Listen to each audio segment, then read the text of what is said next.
Chapter 1414. After dawn, Yu Dilong and Lu Yunzhang left the inn on Lunluo Street and came to the entrance of the courtyard. They squatted on the left and right like two door gods. Waiting was really boring. Lu Yunzhang yawned and patted his mouth. He asked casually, "Earthworm Yu, do you know what's the most important thing after spring this year?"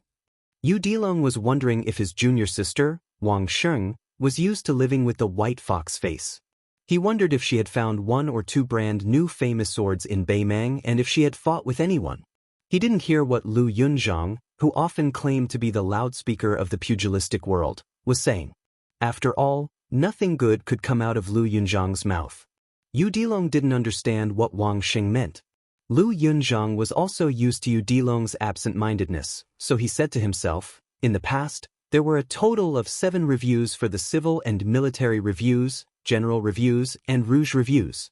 They would put the military reviews as the finale and put the rouge reviews at the end. This time, the auspicious talisman review, which was jointly reviewed by Nailan Yusi and Xie Guang, is different. It seems to pay special attention to the civil and military reviews. They actually put the military reviews at the front. Yu Dilong replied, "Oh." Lu Yunzhang asked curiously, "Aren't you curious about our master's ranking on the martial arts review?" Yu Dilong said casually, "That's not fair. Doing this when master is seriously injured. If master's ranking isn't good, I'll find trouble with them after Bailiang defeats the Beimang barbarians and I've learned martial arts." Lu Yunzhang rolled his eyes and said, "This year, there are a total of 14 people on the martial arts rankings. The 4 grandmasters and the top 10 experts have been reintroduced. Master, Tuoba Bodhisattva, Dong Tai, and Chao Changqing are known as the world's 4 grandmasters. Next is the top 10 experts. It's said that there's no ranking. Li Yang has Chen Zhibao, Su Yanbing, Gu Zhentang, Mount Hui's Xianyuan Qingfeng, and the head of the Wu family's sword tomb. Beimang has Huyen Daguan, Luo Yang, Hong Jingyan, Murong Baoding, and Deng Mao." Yu Dilong frowned. How come that white fox face, the tall Guanyin sect master, and the white-browed old man who likes to eat swords are not on the list? I think they're all pretty good. Lu Yunzhang joked, "In the future, when you find Xie Guang and Nailan Yusi, ask them yourself. How would I know why?" Yu Dilong nodded his head seriously. Lu Yunzhang said in surprise, "Are you really going?" Yu Dilong turned to look at him and asked, "Do you know what the Sihiyuan anti-pay mentioned is?" Lu Yunzhang nodded and said, "There are many such courtyards in the Central Plains. They are divided into multiple entrances and exits. Many rich people's mansions are quadrangles." Yu Dilong asked in a low voice, "That would cost a lot of silver, right?"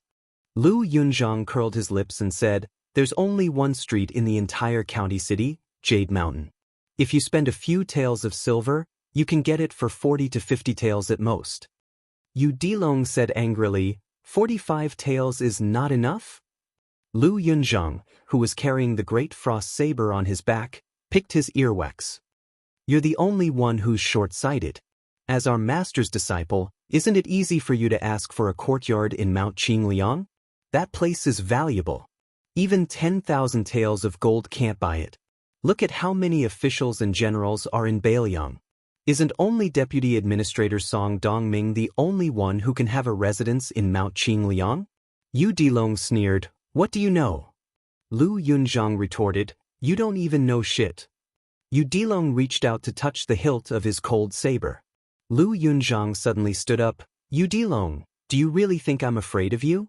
My great frost saber has long been thirsty for blood." At this moment, Su Fengnian held his waist with one hand and opened the door with the other. When he saw his 2 disciples at the door at daggers drawn, he said in annoyance, "If you want to fight, get lost and fight further away." Yu Dilong looked at his master's complexion and said with guilt and horror, "Master, why are you injured again? Could it be that there were Beimang assassins last night?" Su Fengnian's expression was strange, and Lu Yunzhang's smile was even stranger. This fellow fawningly said, "Master, I'll help you get on the horse later. Don't sprain your waist again." Su Fengnian kicked Lu Yunzhang away from the doorsteps. "Take the horse and set off for the Liangzhou Protectorate." Yu Dilong asked cautiously, "Master, are you really okay?" Su Fengnian put on a stern face and said in all seriousness, "There are some defeats that can't be recovered after losing. The older a man is, the more this is the case." Yu Dilong thought carefully. Master is already a grandmaster. It seems the enemy is very powerful. By the way, Master, is Auntie Pei all right? Su Fengnian was about to speak when Lu Yunzhang shouted, "Auntie Pei, let's go with Master. Master's waist can't take it anymore. It's difficult for him to get on the horse." Lu Yunzhang mounted his horse and galloped away. Su Fengnian and Yu Dilong mounted their horses one after another. Su Fengnian said with a fake smile, "Yu Dilong, go and beat up your junior brother." Yu Dilong clenched his right fist with his left hand and rubbed it fiercely. His face was filled with killing intent. Then the child asked, "Master, what's the reason?" Su Fengnian asked, "Does eldest senior brother need a reason to beat up youngest junior brother?" Yu Dilong spurred his horse and chased after Lu Yunzhang. Su Fengnian looked at the child's back and chuckled, "Just like how you miss Wang Sheng. There's no need for a reason." Su Fengnian took a deep breath and looked back at the courtyard. "Let's go." The word love does not know where it begins or where it rests. Does not know where it begins or how it is resolved. Does not know where it ends. From the clan that lived in luxury, to Xiangfan City in Qingzhou, to northern Liang, where the sky was higher than the central plains. He lived by the shore of Tidehark Lake on Mount Qingliang, and finally came to a poor little county in Yanji County.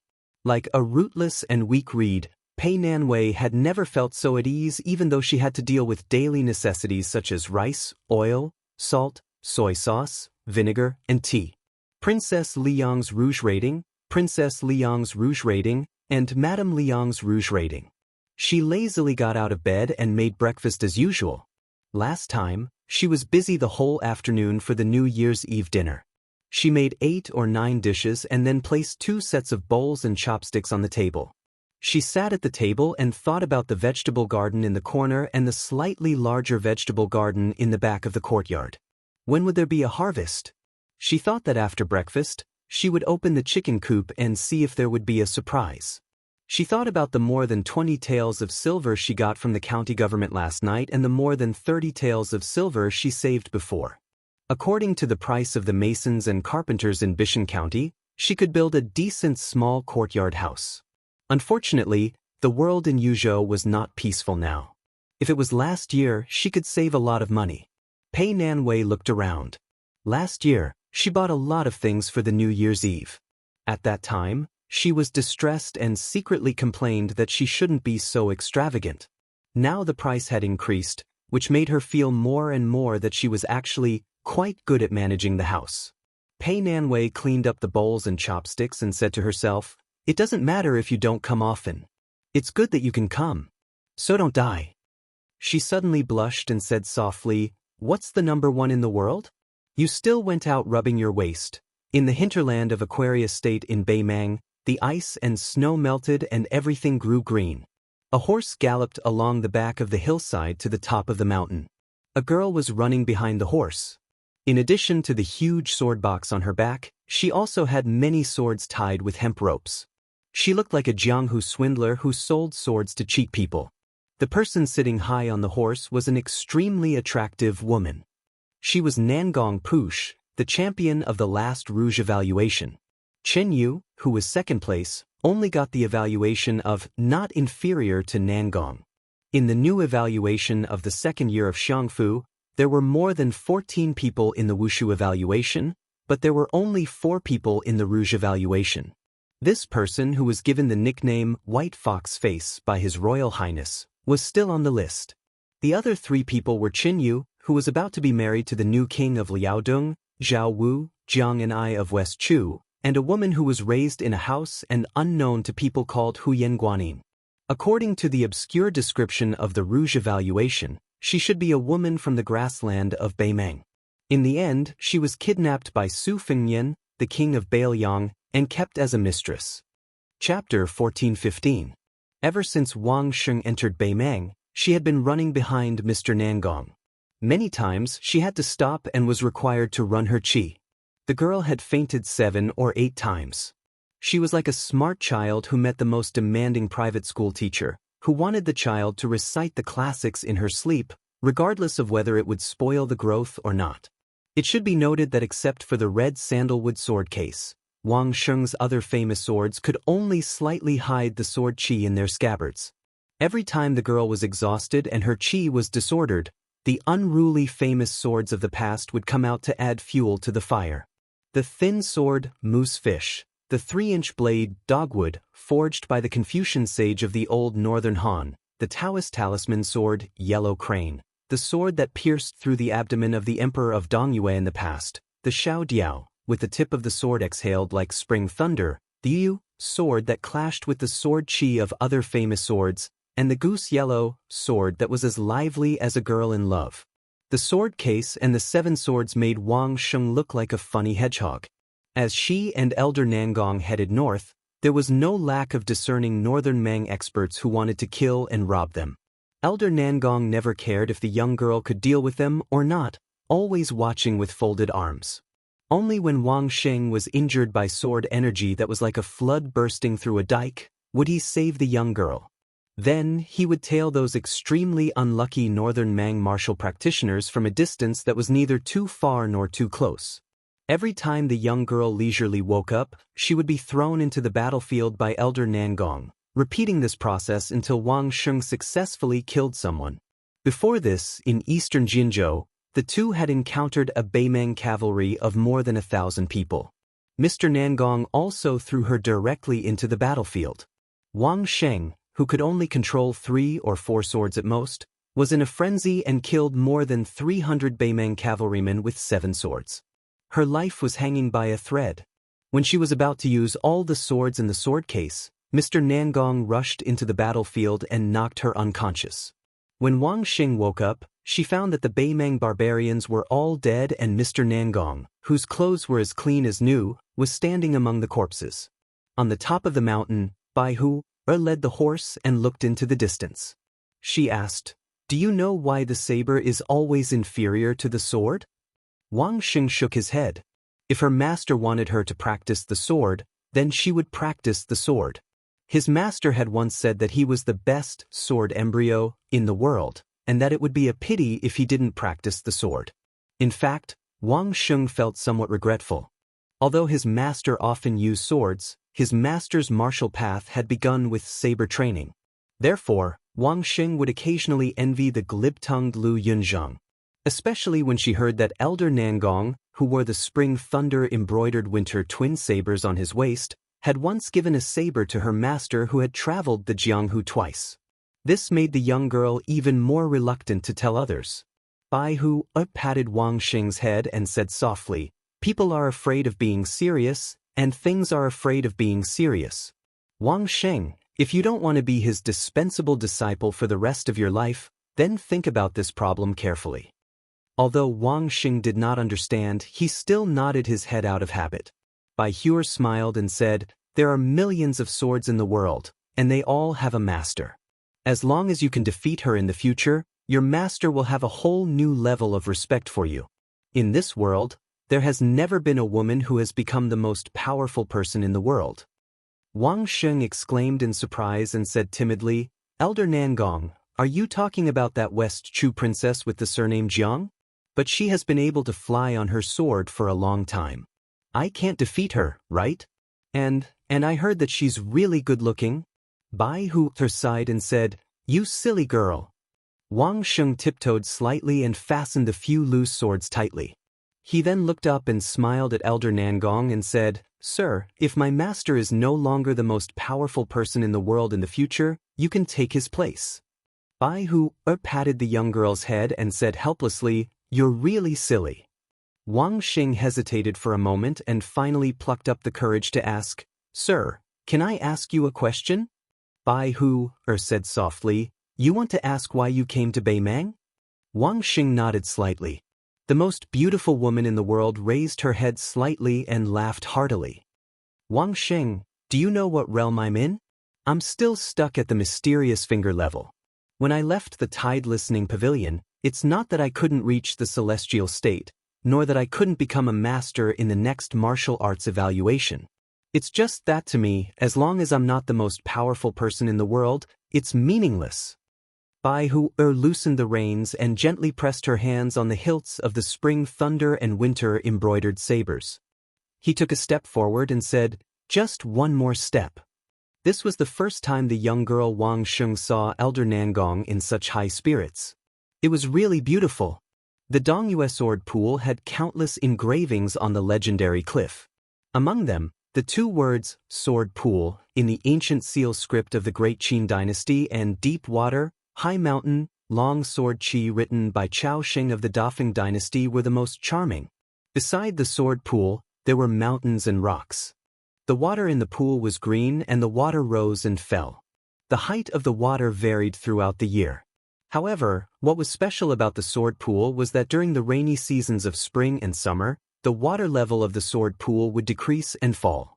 The 7 words, deep water, high mountain, long sword qi, could be seen from top to bottom.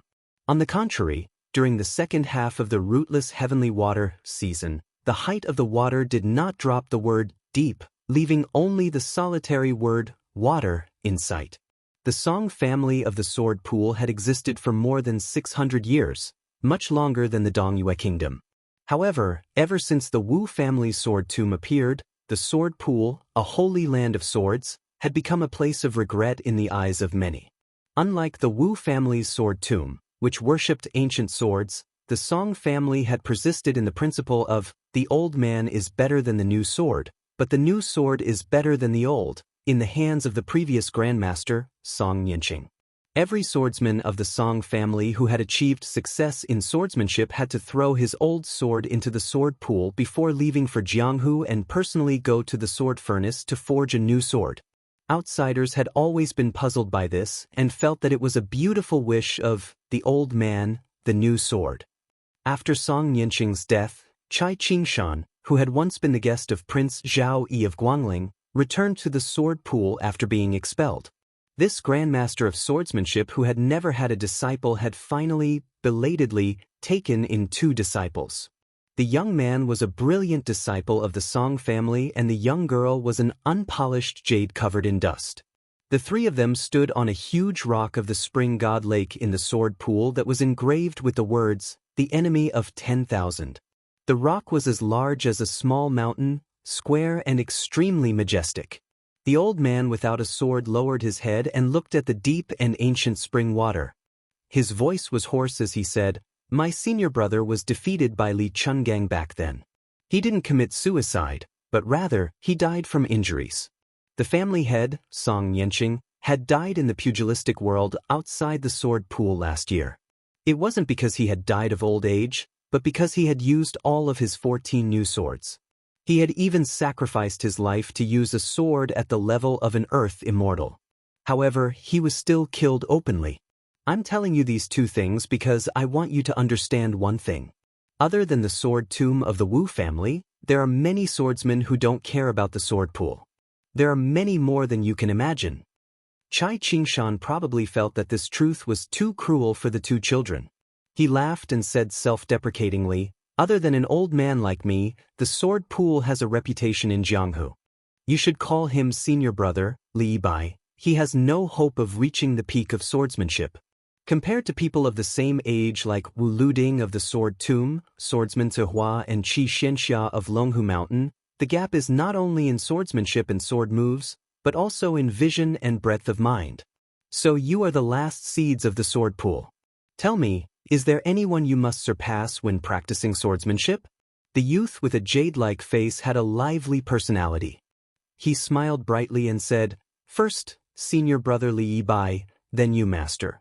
After that, we will go to the sword tomb of the Wu family and look for Dong Tai. If we can't find him, we will go to Baoyang." At this point, the youth pointed at the girl beside him and complained, "Master, junior sister is no different from many of the girls in the sword pool. She secretly admires the king of Baoyang, Su Fengyan. Every time we gather and talk about that guy, they tsk, their eyes are like the water of the pool under our feet, green and shiny. Master, this is too outrageous. That guy surnamed Su is the mortal enemy of our sword pool. In any case, There isn't a man in the sword pool who doesn't want to use a sword to kill Su Fengnian. The girl's delicate face flushed red. She flew into a rage out of humiliation and shouted, "Song Tinglu, shut your stinky mouth. No one will treat you as a mute." Then, the girl looked at her master guiltily, afraid that she would make her master unhappy. Chai Qingshan dismissed it with a smile and said with emotion, "It's not a bad thing that love lasts for a long time. Su Fengnian, has he become the Li Chun gang in the hearts of my generation?" At this moment, an old woman with white hair and vicissitudes of life staggered over. Chai Qingshan and the youth walked down from the boulder. The youth ran over to help the old woman and shouted with a smile, "Great-grandmother, are you here to enjoy the scenery while the sun is good?" The old woman stroked the youth's head with a kind gaze. "Tinglu, remember to learn the sword well from your master. You have to be diligent. As for whether you can master it or not, it's up to you. Remember, if you go out in the future, you have to come home properly." Chai Qingshan nodded in greeting. The old woman smiled and nodded. After the three of them left, the old woman sat by the pool with a serene bearing. She smiled and said, "Nianqing, I used to wait for you. I waited for many years and many times. No matter how long it took, I would always be able to wait for you to come home." She folded her skinny hands on her knees. Her red hair from back then had gradually turned white. In her life, she was used to staring at his back. The words between husband and wife might not even be as much as the teachings between husband and disciple. Every time he left the sword pool and returned to the sword pool, she would stand at the entrance of the sword pool. He never looked at her. She did not regret it. Chapter 14:16. The old man closed his eyes and murmured, "Nianqing, now you're the one waiting for me." In Jiangnan's water town, there were many small bridges and flowing water. The young man nicknamed Bamboo wandered the streets of the town for an entire day before returning home in the dusk. His mother had closed the cloth shop and was preparing food at home. The young man buried his head in eating. The woman who had brought her son to this town the year before last said softly, "Eat slowly. No one will steal from you." The young man only cared about wolfing down the food. The woman smiled, "Your brother Wen is already married. I don't expect you to find a good girl like the young lady of the Liu family. It's fine if you can just kidnap one back." The young man's mouth was full of food as he mumbled, I know. She sighed, "Don't just stay outside all day doing nothing. I don't want you to earn money. It's just that it's not good for a man to always be doing nothing. When a woman marries, she always likes to find a man who has work to do. Even if she's poor at the beginning, she'll have something to look forward to. Her days will be more comfortable." The young man suddenly slammed the bowl in his hand onto the table. His face was full of anger as he roared, "Yes, I'm not doing proper work. But even if I'm like my father, what's the use? My father is famous for being an honest man, isn't he? Anyone who does farm work would give him a thumbs up, right? What's the result? Didn't he leave us behind for so many years? We don't even know if he's dead or not. If he comes back one day, I won't recognize him as my father. Bastard." Her eyes were red. She was originally a gentle woman. Although her voice trembled, she said with an unquestionable attitude, "You're not allowed to talk about your father like that." The young man got up and left the stool. He squatted at the door and sulked. The woman turned her head and secretly wiped her tears with her sleeve. After clearing away the bowls and chopsticks, she carried a small stool to the door and said softly, "I'll warm the food for you in the pot. When you want to eat, just let me know." The young man lowered his head and choked out, "Mother, I don't want to get angry at you. I'm just complaining about my father." "He let you down?" The woman smiled and said, "How did your father let your mother down?" "Your father, ever since he knew me, has never said a harsh word to me, nor has he lost his temper once. For so many years, the crops have been taken care of by him alone. He has never allowed me to work in the fields, not even once. Every time he went to the market in town, he didn't forget to bring back some hairpins, rouge, and other small things. Back then, I complained that he was wasting money. Every time your father said he understood. But every time, your father would still buy them. Your mother, I only complained about your father verbally, but I liked him in my heart. Which girl in the village doesn't envy your mother for marrying into a good family? The young man said angrily, "It's my father's fortune to be able to marry you. He should love my mother so much." The woman smiled and stroked her son's head. "When you find a wife in the future, you have to treat her as well." The young man was still resentful. "Anyway, he's definitely not like my father." Once he left, there was no news of him for several years. He didn't even know how to send a letter home. The woman smiled gently and didn't say anything. The young man suddenly said, "Mother, Brother Wenhua said that I shouldn't mingle in the pugilistic world. He said that when he has saved enough money, he can buy that restaurant from the shopkeeper around this autumn. In the future, he wants me to help him do odd jobs, and I agree." The woman said happily, "That's a good thing. You know so many friends, but only your brother Wenhua truly cares for you. In the future, when you help him with things, put in more effort. Don't think too much about money. Your father said that we humans can't climb out of money once we fall into it. That's the life of a lifetime of hard work. It looks like we don't have to worry about food and clothing, but it's actually not comfortable." The young man smiled. "Hey, my father can say such things?" The woman pretended to hit him. The young man suddenly asked, "My father's name is Wang Mingyin?" The woman, who was just pretending to give her son a chestnut, now really hit her son's forehead. She laughed angrily and said, "How can a son call his father's name directly?" The young man smiled and said, "Mother, let me tell you, there used to be a man called Wang Mingyin in the Jianghu. He was very powerful. His brother was Wang Mingyang, who guarded Xianxia city for 10 years. He was the only high-ranking official that even the prince of northern Liang couldn't do anything about. Wang Mingyang himself was also very powerful. He was the 11th martial arts master in the world. The Wang family of the two brothers was even more terrifying. I've heard of a scholarly saying, generations of Zhaning. It probably means that many generations of the family were high-ranking officials and dignitaries. Mother, do you want to hear about the Jianghu deeds of the guy with the same name as our father?" The woman shook her head and smiled. "I don't want to hear about it." The young man looked at the sky and stood up. "Brother Wen said yesterday that he asked me to find him for a drink when I have time. It seems that he heard something happy. I'll go now." The woman hurriedly stood up. "Bring some cloth." The young man rolled his eyes. "Brother Wen doesn't care about this." The woman glared at him. "It's good that he doesn't care. Our Wang family has to put ourselves in his shoes." The young man made a face. "That's what my father said too, right?" The woman went to the inner room and brought back 2 pieces of cloth. She handed them to her son. After drinking, walked slowly on the way home. The young man took the cloth and left the house as fast as he could, saying that he knew. The woman saw that her son didn't close the door. She shook her head helplessly and went to close it. When she was about to bolt the door, she paused.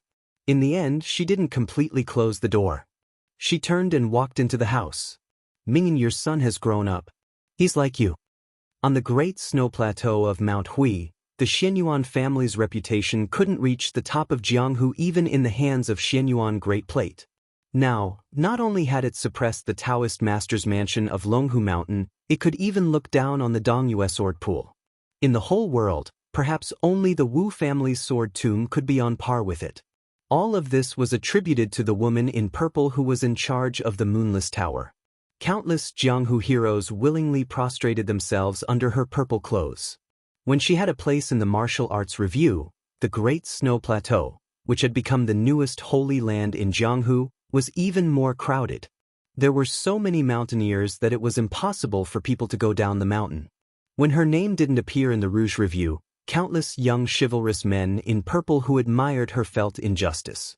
They clamored that they would teach Nailan Yusi and Xie Guanying a lesson. The former 4th prince, who was now the emperor, had come to visit but was refused at the door. In addition, the king of Baoyang had asked the Fish Dragon gang to escort the books in the Tide Listening Pavilion Martial Library to Mount Hui. These 2 things undoubtedly had great influence on the Jianghu people who liked to make groundless accusations. Many people speculated that the reason why the emperor didn't like Su Fengnian so much was not only because of the old grudge between the previous emperor and the vassal kings of Baoyang, but also because of jealousy. This kind of wild speculation, which was originally sneered at by the Liang officialdom, began to gain a firm foothold after the emperor personally sent people to the moonless tower of Mount Hui with the inscription, "Invincible in the world." The whole Jianghu had a better impression of the new emperor, who was famous for his various literary and administrative actions after ascending the throne. After all, the two previous emperors of Liang were both iron-fisted monarchs who liked to pass on the Jianghu. The current emperor didn't treat the Jianghu people kindly, but at the very least, he didn't have any deep hatred for them. This was worth celebrating even if it wasn't the new year. Xianyuan Qingfeng stood under an old cassia tree. After Mount Hui's chief guest, Huang Fangfua, left the mountain, and the purple-clothed woman, who was the Mount Hui mountain master and the Wulin alliance leader, was obsessed with martial arts, Huang Fangfua, who had reached the Finger Mystery realm, became more and more powerful. However, even though he was second only to one person and above tens of thousands of people in Mount Hui, Huang Fangfua was more cautious than before. He didn't dare to cross the line. In the past, in order to increase her realm, she had absorbed the internal energy of countless Jianghu masters. Her cruel methods were even worse than those so-called Jianghu devils. The latter would at least pay attention to the fact that a rabbit doesn't eat the grass near its burrow. She had started from killing the retainers of Mount Hui from the very beginning. Only when no one was worthy of her attention did she target the masters outside the mountain. Now, after the battle with Wang Xianji, her martial arts attainment and realm had improved by leaps and bounds. Some of the secret manuals sent by the Tide Listening Pavilion made her even more powerful. Xianyuan Qingfeng asked calmly, "How many second-grade masters are there on the mountain?" Huang Fangfua replied respectfully, "There are 6 people willing to serve Mount Hui. There are 11 people who are only willing to add flowers to the brocade." Xianyuan Qingfeng sneered, "Flowers to the brocade." Huang Fangfua felt a chill all over his body. Xianyuan Qingfeng kept her hands behind her back. She raised her head and looked at the leaves of the cassia tree. Her tone turned gentle, "Flowers to the brocade, charcoal in the snow, frost in the snow, oil in the fire, cotton in the wind, and a knife in the heart." Then, she mocked herself, "What kind of woman do you think I am?" Of course, Huang Fangfua wasn't naive enough to think that she was talking to him. He left silently. She waited until Huang Fangfua was far away. "At that time, you used the luck of the Imperial Jade Seal to help me stabilize my realm. I didn't accompany you to Shenwu City to deal with Han Shengxian. But later, Wang Xianji went to find trouble with you. We don't owe each other anything anymore. Now, I have Zhao Huangchao and useless monk's martial arts experience. I don't need those boxes of secret manuals at all. Do you want to do a big deal with me again?" Xianyuan Qingfeng was silent for a moment. "Or do you think we're even?" Dunhuang City. In a hidden house that no one cared about, a plump woman bent down to protect a toddler who had just learned to walk. The toddler wobbled as he reached out to grab the bead curtain hanging at the door.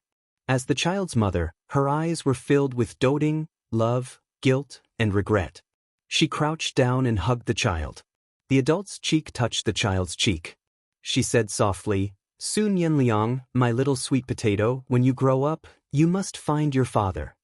Chapter 14:17. The 3 of them took a detour to Green Deer Cave Academy. The 3 of them stopped at the foot of the mountain and gave the horses to the academy's odd-job workers to feed them. Then they walked up the stairs. Although Su Fengyan was in a hurry, he climbed the mountain slowly. It was on this mountain path that he once had a thrilling battle of life and death with Gao Shulu. After that, he obtained the celestial physique.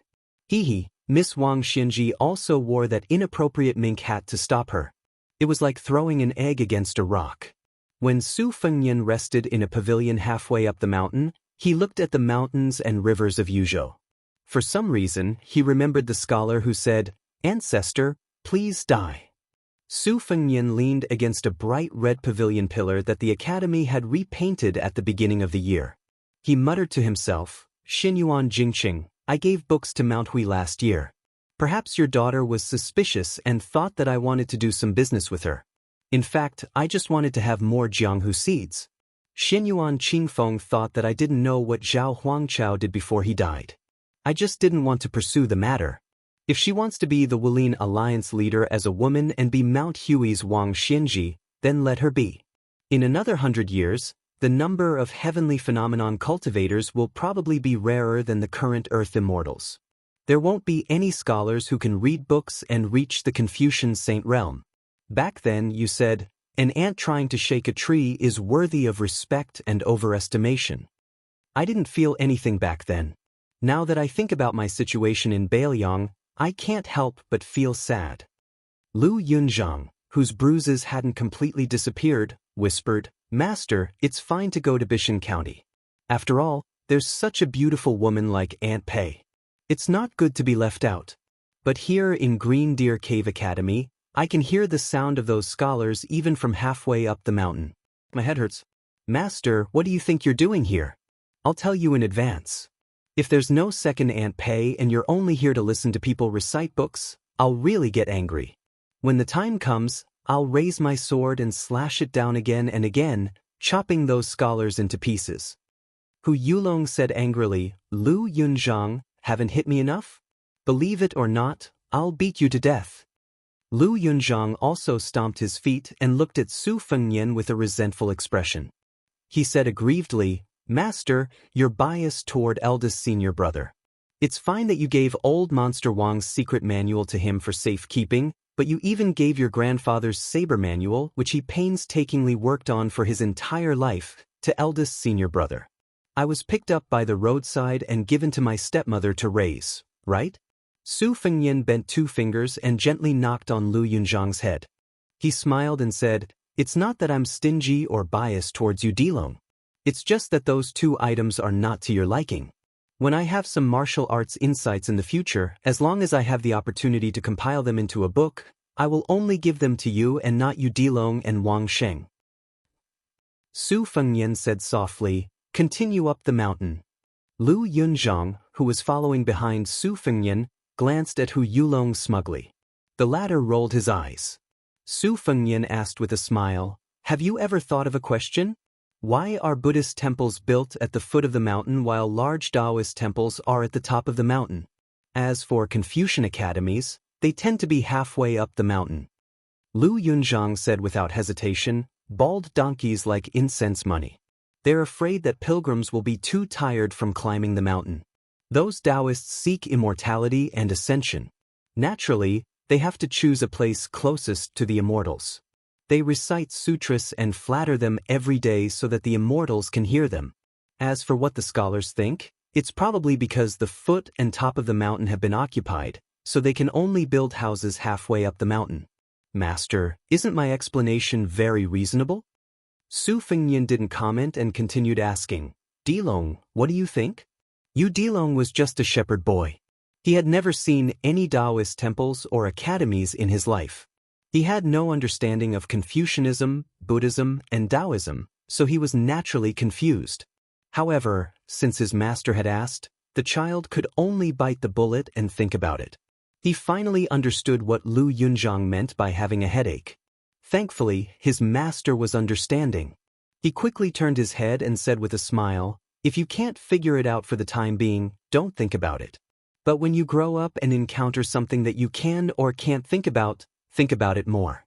If you can or can't do it, there's no harm in doing it. In life, when there's no need to worry about self-preservation, you only want to have a clear mind and ignore the wishes of others. It's fine if you don't want to be a land immortal. Yu Dilong nodded vigorously and said, I'll remember. The 3 of them arrived at the entrance of the Green Deer Cave Academy. There was a rule that martial artists had to take off their armor and sabers. Of course, it was set by Su Fengnian himself. However, Yu Dilong was unwilling to take off the big saber, and Lu Yunzhang was also unwilling to part with the long saber he nicknamed Big-Footed Wife. The 2 of them could only wait in the open square outside the academy. Su Fengnian took off the Bailiang saber from his waist and placed it in a large bamboo basket placed on both sides of the entrance. There were already 6 or 7 luxurious long swords with beautiful sword tassels inside. Now, Bailiang didn't allow private individuals to carry sabers. Otherwise, they would be thrown into prison by the roaming cavalry. There was no mercy. Otherwise, Su Fengnian estimated that there would be 6 or 7 Baoyang sabers inlaid with pearls and jade in the basket. The Liyang imperial court didn't forbid academies from all over the world. Shangyin Academy was the most famous private school in the world. However, the Zhao clan didn't support it. The founders of the academies were mostly local famous scholars and scholars. Very few local officials were appointed as mountain elders or cave masters. Baoyang was an exception. Under the personal supervision of Su Fengnian, the current dozen or so academies in Baoyang, Yuliang, and Lingling were not only funded by Mount Qingliang and the local government, but officials were also not allowed to obstruct or suppress the academies. For example, the cave master of the Green Deer Cave Academy was the leader of the local imperial censors, Huang Chong. Although these academies were the Pure Land established by Su Fengnian, the Northwest vassal king, those scholars didn't care about the milk is the mother. When the war in Yuzhou was urgent, especially when the two cities of Crouching Bao and Xiaguang were conquered, the academy's curses and criticisms were the loudest. Then it more or less spread to the common people and people's hearts wavered. Not only did the meritorious generals like Yan Wenluan hate this, even the Yuzhou provincial governor Hu Kuei and the Liangzhou provincial governor Tian Peifong, who was born as a scholar, both expressed their concerns to Deputy Administrator Song Dongming. However, the insightful people, like Administrator Li Gongda, knew that the direction of the academies depended on how the king of Baoyang would decide. Of course, most of the local officials in Baoyang felt that these embroidered pillows who dared to embarrass the king of Baoyang would not have a good ending. Especially when Yuan Dao and Wan Qi made contributions outside the gourd mouth and eased the war in Yuzhou, they all felt that it was time to kill the chicken to warn the monkey and kill the evil wind and rain. Then, Su Fengnian walked into the Green Deer Cave Academy, which was full of books. Because he had only met Huang Chang and the others at the gate of the academy, and there were many foreign scholars in the academy, no one in the Xanadu recognized him. They only thought that he was a Baoyang aristocratic family who came to the academy to study. Su Fengnian entered a library. The lectures in the academy were mainly about Confucian classics, history books, poetry and literature, and sometimes about current politics. Today's lecture was hosted by a great Confucian scholar. The library was spacious, and there were more than 100 futons on the ground for the scholars to sit on. However, there were still not enough futons, so Su Fengnian, who entered from the back door, could only sit casually at the back. The great Confucian scholar, who was only a juror in the imperial examinations, was explaining the art of making. It was a little suspicious that a 9th-level master was wantonly commenting on a grandmaster of martial arts. However, after Su Fengnian listened carefully for a moment, he still felt that he had benefited a lot, especially when it came to guessing questions. The scholars of Liangdi were going to the capital to take the imperial examinations in the spring. Perhaps there would be a few more people who could pass the imperial examinations. Ever since Su Shao, Baoyang had turned a blind eye to the scholars flowing out of the capital.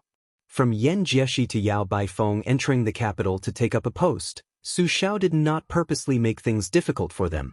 Su Fengnian was also happy to see Sun Yin succeed. The reason was simple. Li Shan had once made an analogy.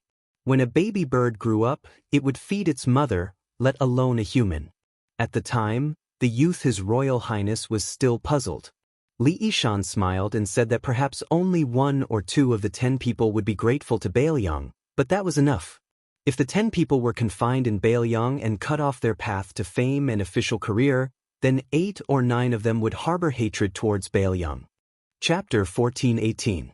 Next, the great Confucian picked a few topics that were not so boring and allowed the young scholars to express their opinions. They talked about the emperor's establishment of the 6 pavilions, the order for 12 painting masters to paint the portraits of the meritorious officials of the spring and autumn period, and their views on the emperor allowing the portraits to be placed in the temple of meritorious officials and the imperial ancestral temple. Most importantly, the great Confucian smiled and asked the scholars to guess whether the old Prince Liang would be among the portraits. If so, who would be the painter? Would it be He Lu, who had the reputation of family of He, family of Lu, family of wealth? Or would it be little Yuqi, who was famous for his paintings of Buddha, ghosts and deities, especially the Thousand Hands Eye exorcism wall?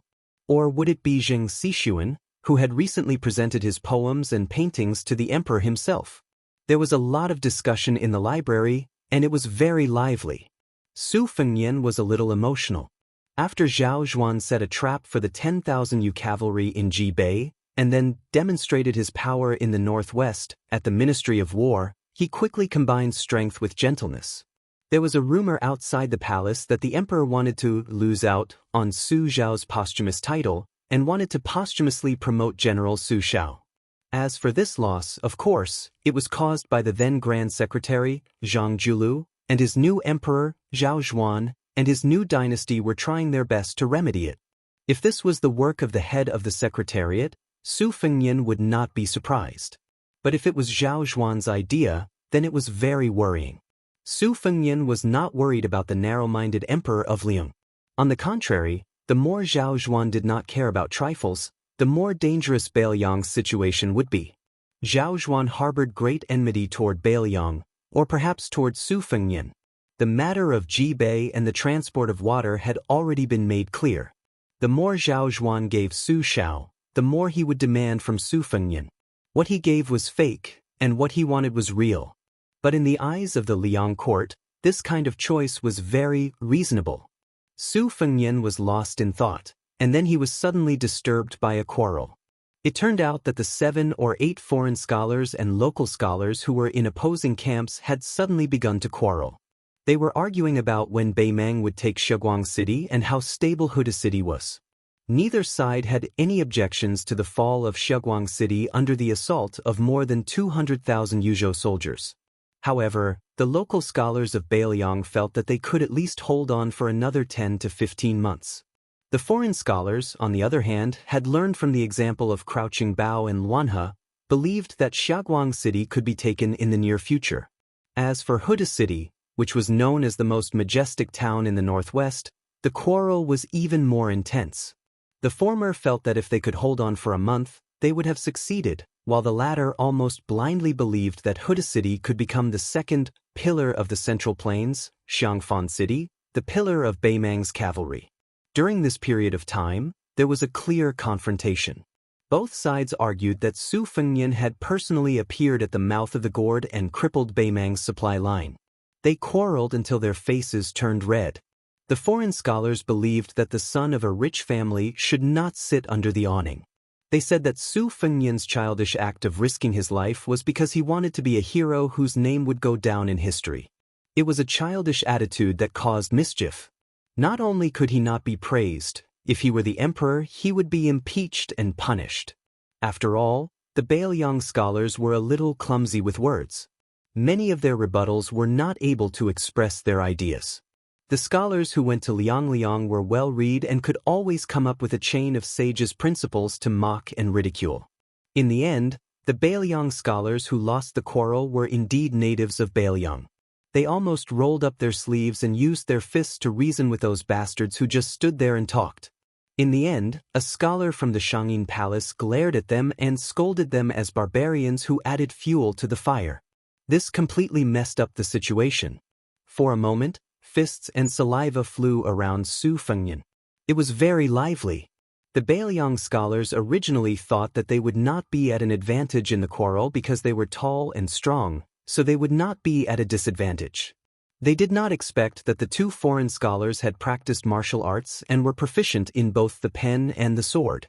Su Fengnian, who had been sitting on the ground all this time and had been implicated, raised his hand to block the sole of one of his shoes and gently pushed it away. Very quickly, he had to turn his head to avoid someone's spit and then support a scholar who had been beaten until he staggered backward. The Bailiang generals who had climbed the mountain to study and left their swords in bamboo baskets were angered when they heard a little about it. They practically jumped over the heads of many scholars and entered the battlefield, turning the disadvantageous situation around in an instant. The great scholar who had once been in charge of lecturing in the Shangyin Palace but was fond of military studies did not feel that it was a disgrace to the refined. Not only did he not harshly berate them, he even smiled and stroked his beard. He sat on the ground and commented on the martial arts of both sides. The foreign scholars who dared to come to Bailiang would not have the courage and insight if they did not have a bit of courage. Therefore, the fight became more and more intense. Very quickly blood was spilled. Even so, no one retreated. First, the generals who had come because of the Bailiang's reputation entered the battlefield as reinforcements. Their actions quickly resonated with all the Bailiang scholars in the library. They all got up and ran wildly toward the battlefield, behind the library. Soon after, there were also foreign scholars who gathered together as fellow countrymen from the various daos and provinces of Liang to help out. The great scholar was still not in a hurry. He watched as the number of scholars who were sitting decreased. Many scholars with small arms and thin legs also got up and rushed over. Even if they did not fight, they would still encourage others to join in the fight. Su Fengnian helped the locals a few times, but he had a sense of propriety. He only helped them block a few moves that were too heavy. He also secretly pulled back a few steps when one of the generals kicked him viciously in the groin. In the end, the battle behind the library came to an end. The gongs sounded and the soldiers retreated. Both sides confronted each other aggressively and stared at each other, ready to start the next big battle at any time. Su Fengnian, of course, stood on the side of the local scholars. Beside him, there was a dandy from a general family in Yuzhou who had blood seeping out of the corner of his mouth. He grimaced in pain and turned his head to Su Fengnian, who had blocked a fist for him. He said with a smile, "Brother, thanks for just now. When we go down the mountain, I'll treat you to a drink with girls. I've long disliked this bunch of bastards. All right, I'm Yang Huizhi from Shirlu County. When you get to the county, say my name and I'll guarantee that you'll be safe. Of course, don't do anything like killing and robbing. Even I don't dare to do such things." Cave Master Huang Shang heard the news and rushed over. He ran into the library and shouted angrily, "The academy is a place for scholars to cultivate and live in peace. What are you doing? If you have the strength to fight, go join the army at the Bailiang border." Huang Shang didn't look at the two groups of people who were clearly divided. He sighed softly to the calm Confucian lecturer and said, "Xueji, you don't even control them a little." The Confucian scholar called Xueji smiled and casually pointed at a calligraphy painting hanging on the wall behind him. "We scholars are not afraid of being unreasonable, but we are afraid of not being reasonable. It's better to be calm and to fight. It's better than holding it in and waiting to be dealt with in the future. Revenge is never too late for a gentleman." Many years later, when those with high positions in the officialdom teach those with low positions bully those who aren't officials, and those who aren't officials can only bully the common people, wouldn't that be too scary? It's better for everyone to finish fighting today and vent their anger. Then we can sit down and continue talking. Cave Master, I'm waiting for them to calm down after they can't fight anymore. Then I'll enlighten them a little. These half-baked people in the library usually sway a lot. If they don't suffer, they won't remember anything. Huang Shang didn't know whether to laugh or cry. He said helplessly, "Old Shui." Huang Shang suddenly saw a figure out of the corner of his eye. His heart immediately shook. Right now, the officialdom of Bailiang was waiting to see a good show from the various academies. Huang Shang absolutely supported the scholars' discussion of politics.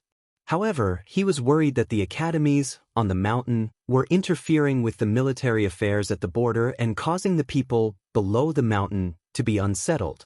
Although the king of Bailiang had promised him and the officialdom not to interfere with the academy's affairs, he had also said that the academy would not be punished for their words.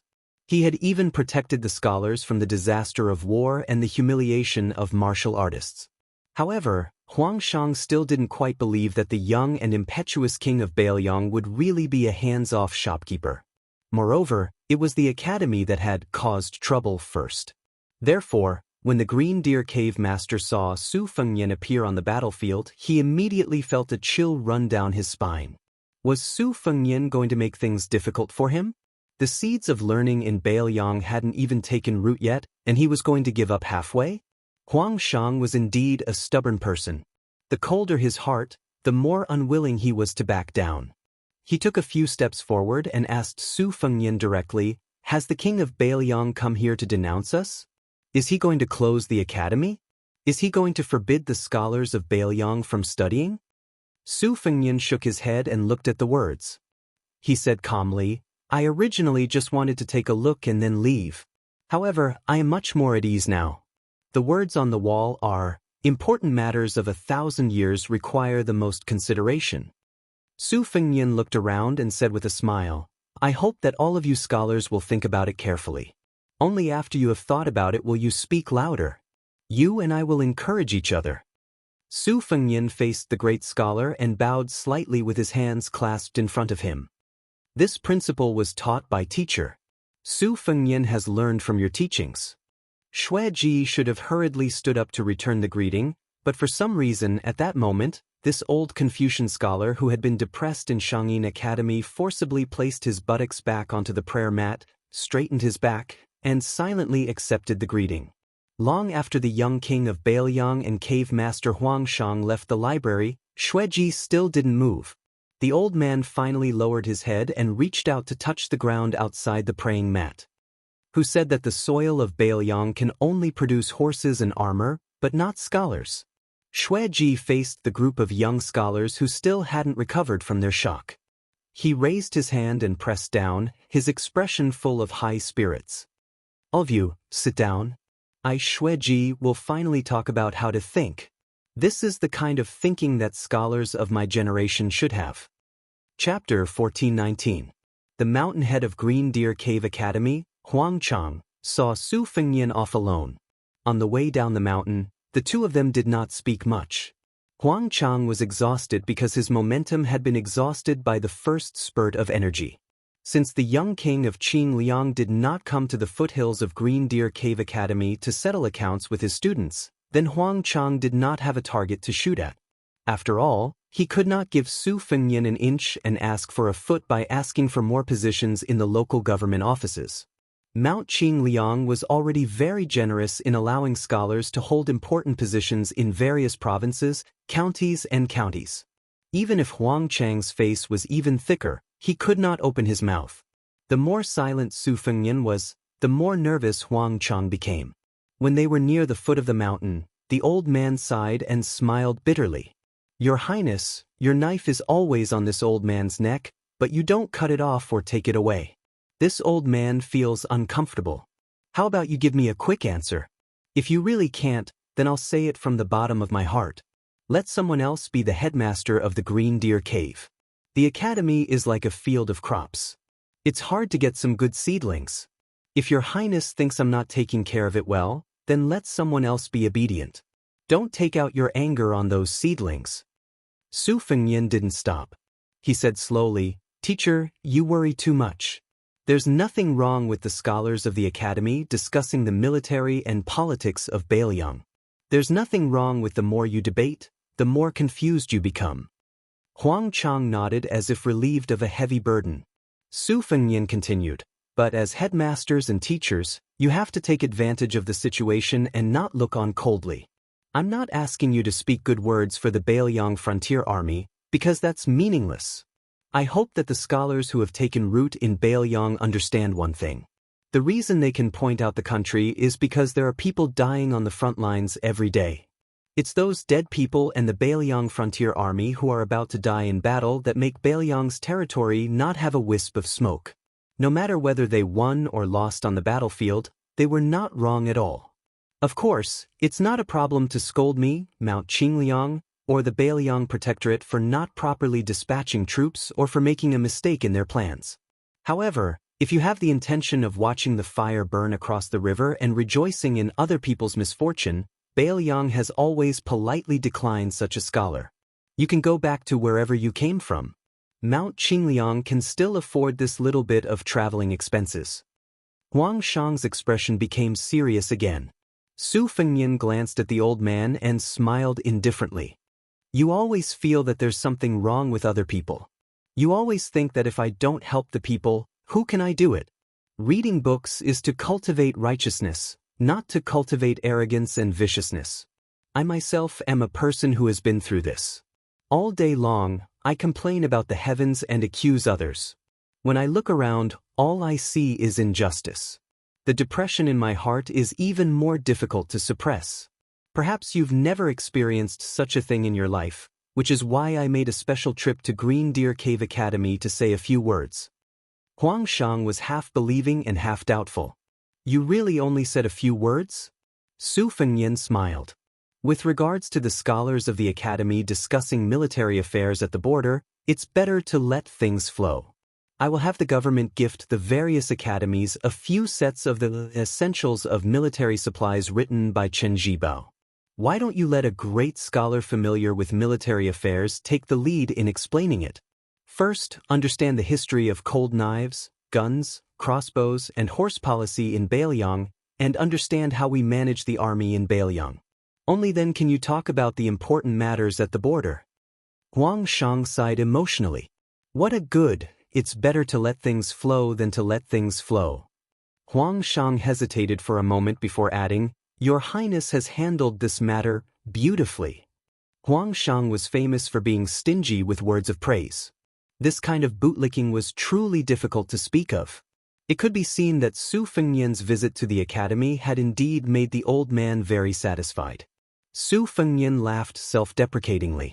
Technical work as a reward? Huang Shang, who no longer held any grudges in his heart, spoke more freely. I only know how to study. I dare say that in less than 5 years, Liang will have a whole new level of respect for Beiliang's literature and classics. Before Su Fengyan mounted his horse and left, he said to Huang Shang, On the eve of the Qingming festival, please bring the scholars of the academy to the Steel Forest on Mount Qingliang. There will be a libation ceremony there. Huang Shang was stunned for a moment before replying in a low voice, As it should be. Leaving Green Deer Cave Academy, the three of them galloped on. Lu Yunchang asked, Master, are we going to the Beiliang Protectorate or to Hutu City, which is currently at war? Su Fengyan said unhappily, Go back to the Great Snow Dragon Cavalry. Don't worry about anything else. Yu Dilong shouted, Master, I want to go to Hutu City to kill the barbarians. Su Fengyan was silent for a moment before suddenly saying, Dilong, go to Liuzhou with Yuncheng. Go to Qingsong City and secretly protect Yangguangdou and Qinshiliang. If a war really breaks out, you can do as you see fit. I allow you to make your own decisions. At a fork in the road, Lu Yuncheng was pleasantly surprised. He rubbed his hands and said, Master, then we'll have to split up now. Su Fengyan nodded and did not forget to remind him, Yuncheng, when you're on the battlefield, keep an eye on your senior brother. Don't let him kill until he's blinded by madness. In short, none of you should die in Liuzhou. Your real battlefield is the Jianghu in the future. Yu Dilong grinned and said, Master, after I've paid off the big guy's debt, I'll be rewarded. Master, don't forget to reward me. I still have to send it to Auntie Pei. She needs a lot of money to build the courtyard house. We can't let Auntie Pei borrow money from outsiders, right? Su Fengyan laughed and scolded, You're already siding with outsiders at such a young age? All right. If that day really comes, the Beiliang Frontier Army won't forget to give you a copper coin. Lu Yuncheng laughed and said, A married daughter is like spilled water. Yu Dilong raised his fist and said anxiously, Who are you calling a girl? Are you itching for a beating? Do you want me to help you beat it? Su Fengyan stopped his horse at the fork in the road. He smiled as he looked at the backs of the two horses chasing each other. Suddenly, he whipped his horse and moved forward. In the past, the young man in brocade robes angrily whipped Liangzhou City.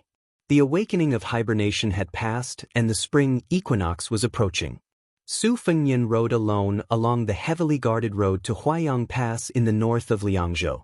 At this time, not only was the war in Beiliang getting heavier and the world in chaos, but after Ko Jianghuai resigned and retired to the countryside, the young commander of the West Chu Line, Xie Shibian, assumed the position of commander of the Eastern Line. He fought 3 battles in a row in 10 days. Xie Shibian, who had previously defeated Yan Jinchuan's Iron Cavalry and Yang Shenxing's Jizhou's elite infantry, was once again met with the expectations of the West Chu imperial court. He was defeated in succession and was forced to retreat. The West Chu navy led by Chao Changqing finally stopped holding back and began to push downstream. In order to reduce the pressure on Xie Shibian on land, they began to confront the navy of Guangling Prince Zhao. On the other hand, the prince of Yanqi, Zhao Bing, led 100,000 elite soldiers and marched northward. At the same time, the commander of the southern expedition, General Lu Xianxiang, led tens of thousands of soldiers from Nanjing's Ji camp to the south, coordinating with the southern army. The imperial court's situation was good. After Yuan Tingshan made a good start in Jibei, Tang Taizuang, who was Gu Jiantong's trusted general along with Kainan, also took the initiative to attack on the eastern line and beheaded 6,000 Beimang. For this reason, the emperor of Liang ordered Tang Taizuang to go to the capital to replace Lu Shengxiang as the assistant minister of the Ministry of War. This general, who had the reputation of fierce tiger general, came to the capital just after the other assistant minister of the Ministry of War, Su Gong, stepped into the Tu Liao. Therefore, after Wu Congxian and Fan Changho, the new chess saint of Liang, 10th Dan, were said to have entered the capital one after another, there was also the saying of Dragon General Su Gong and Fierce Tiger General. Dragon General Su Gong and Fierce Tiger General. Chapter 1420. Liang Imperial Court was flourishing with each passing day, and the people were reassured, which only served to accentuate the unrest in the northwest. It was rumored that after Beiliang Road lost Huagong and Luanhe, the last barrier outside the pass, Sheguang City, was also on the verge of collapse. Meanwhile, Hutsu City, the northernmost city outside Liangzhou Pass, was also in imminent danger. What made the people of Liang even more disappointed and angry was a rumor that Yozhou's Hutsu City, which was said to be able to hold off more than 100,000 Beimang cavalry, was said to be under the command of Yang Yuanzhan. Up until now, the 300,000 troops of Beimang had actually increased instead of decreasing. The people of Liang, especially the people of the capital, naturally began to speculate whether or not the Beiliang barbarians had thrown in their lot with the Beimang barbarians. Otherwise, how could there be more and more people fighting in this world? Hutsu City, which was north of Huayang Pass and south of Longyan Flat, had always been said to be the best. In Su Zhao's hands, he had placed as many as 30,000 troops in this majestic town. There were nearly 10,000 cavalry and more than 20,000 infantrymen. All of them were old soldiers who were good at fighting. In addition, there were Huayang Pass and Liuya and Fuling as support.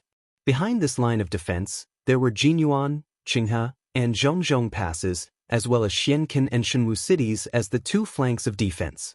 Behind them were the Great Snow Dragon Cavalry, Great Ancestor Gu's infantry, and He Zhonghu's cavalry. Unlike Yozhou's Hutsu City, which was passively taking a beating to the north of Liangzhou, other than Hutsu City, Liuya, Fuling, and Huayang Pass, where the protectorate was located, all had the strength to mobilize cavalry. It was precisely because of this flexible and powerful fighting force roaming the rear that Hutsu City's defense was filled with the bravery of everyone facing death calmly. When Su Fengyan walked into the protectorate's conference hall under the escort of a group of white horses, Chu Lushan was in the middle of discussing the situation with Su Weisheng and the cavalry's deputy commander, He Zhonghu, and the others. Seeing Su Fengyan's arrival, they didn't exchange any pleasantries. Su Fengyan took the opportunity to join in without any delay. Of course, Chu Lushan couldn't completely ignore Su Fengyan, the king of Beiliang. Therefore, he gave a brief summary. Cripple Lu of Hutsu City is arrogant. He said that he could defend Hutsu City alone for a year and a half without any problem. He asked us, Liuya, Fuling, and Huayang Pass, to launch an attack based on the premise that Hutsu City could not be lost. At the critical moment, the 10,000 elite cavalries in Hutsu City could even go out to fight at any time. Right now, we are calculating how Fatty Dong's 100,000 Dong family's private soldiers will be used, and when they will be used. Up until now, the northern Mang troops attacking the city are still the border soldiers from Gusai Prefecture. We've given them nearly 1,000 catapults in batches of 300, and they've been attacking the city day and night. It just looks very lively. Cripple Lu said that he wasn't used to it at first, but now, the Tiger Head City's defenders don't care about those disgusting catapults at night at all. They eat and sleep as usual, and there are no problems with their morale. At this point, Chu Lushan couldn't help but chuckle softly. All the armies are like crying children who want milk. They can't wait for a few dozen people to die before they talk about the situation as if it was a pile of eggs. Only our Bailiang frontier army is an exception. We are afraid that our parents will be worried. Even if we are beaten until we are covered in blood, we will grit our teeth and bear it. Chu Lushan continued, Luya and Fu Ling's 2 cavalry armies have already taken the initiative to attack twice. The results of the battle weren't great, but they forced northern Mang to not let loose and besiege the city. Otherwise, if those 1,000 stone catapults were to open up on all fronts, not to mention attacking Tiger Head City, even attacking Tigerland City would be quite imposing. During this period, Beimang sent out a light cavalry of 30,000 men in an attempt to intercept Liuya's cavalry and give us an opportunity to attack Huayang Pass. They didn't succeed in besieging the city and attacking the reinforcements. Instead, we easily slaughtered 6,000 of them. If it wasn't for Dong Zhuo sending people to help us, we could have killed another 10,000 men. Our cavalry pushed northward to Huda City, and each of us threw out a barbarian's head. Your Highness, you didn't see the faces of those barbarians on the front lines. It was as if they hadn't been able to shit for months. Su Fengnian smiled knowingly and asked, how many casualties did Yang Yuanzhan suffer in Yuzhou? The veteran general He Zhong suddenly laughed heartily and said, there are already more than 50,000 casualties. In addition to the successful interception by Your Highness and Yu Luandao with the Youqi, they may have added more than 100,000 men from Jinhe and Donghe, but they were actually just putting on a show. Those 2 prefectures should have been given to the 2 Liaodong lines. In the end, they used them so early.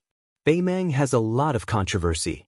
Everyone is cursing the king of South Courtyard for robbing Peter to pay Paul. Some people have already suggested handing over the military power to Toba Bodhisattva. If it wasn't for the order of peace, Dong Zhuo might have already packed up his things and left. Su Fengnian looked at the sand table and nodded. He said softly, we don't need to rush to a decisive victory. We just need to wear down Beimang's patience bit by bit. The battlefield has always been an extension of the court. We should aim for this battle at the end of the 2nd year of Xiangfu. If we succeed in fighting until Dong Zhuo loses the king of South Courtyard, it will be our Bailiang's victory. The following 3 years of Xiangfu will be much easier. Su Weisheng nodded quietly, agreeing with Su Fengnian's words. It was obvious that no fault is a merit and was extremely conservative. Chu Lushan glanced at Huda City on the sand table. Then we must first ensure that Huda City is not lost. We must not let Dong Zhuo have a chance to breathe. Su Fengnian said calmly, therefore, even if Lu Jinu and Huda City can't defend it, we must defend it. Send a message to him. In the past, Huda City was used as the Great Wu Castle in Yuzhou. Now it's different. He can die, but Huda City cannot be lost. Therefore, whenever Huda City is about to fall, no matter what method we use, we must immediately let the Protectorate know. Then, even if we have to use Jinyuan, Qinghe Heavy Tomb, and Xuanxin Shenwu, we must reduce the pressure on them. Even the 10,000 Great Snow Dragon Cavalry and the 8,000 Heavy Cavalry can be used at the critical moment. He Zhonghu and a few famous old generals looked at each other, wanting to say something but hesitating. In Bailiang's plan, after a certain amount of Beimang's military strength was depleted, all the Great Wu Castle in the 3 cities of Yuzhou could be lost. They could also lose North Pass Town in Liangzhou. There was no need to defend to the end at all costs. Was it worth it for Dong Zhuo? Great Ancestor Gu closed his eyes and began to silently consider the battle situation and weigh the pros and cons. He Zhonghu unconsciously looked at Bailiang Protector General Chu Lushan. The great king of Beimang's South Courtyard had once been defeated by him. Logically speaking, Chu Lushan should be the one to refute this suggestion.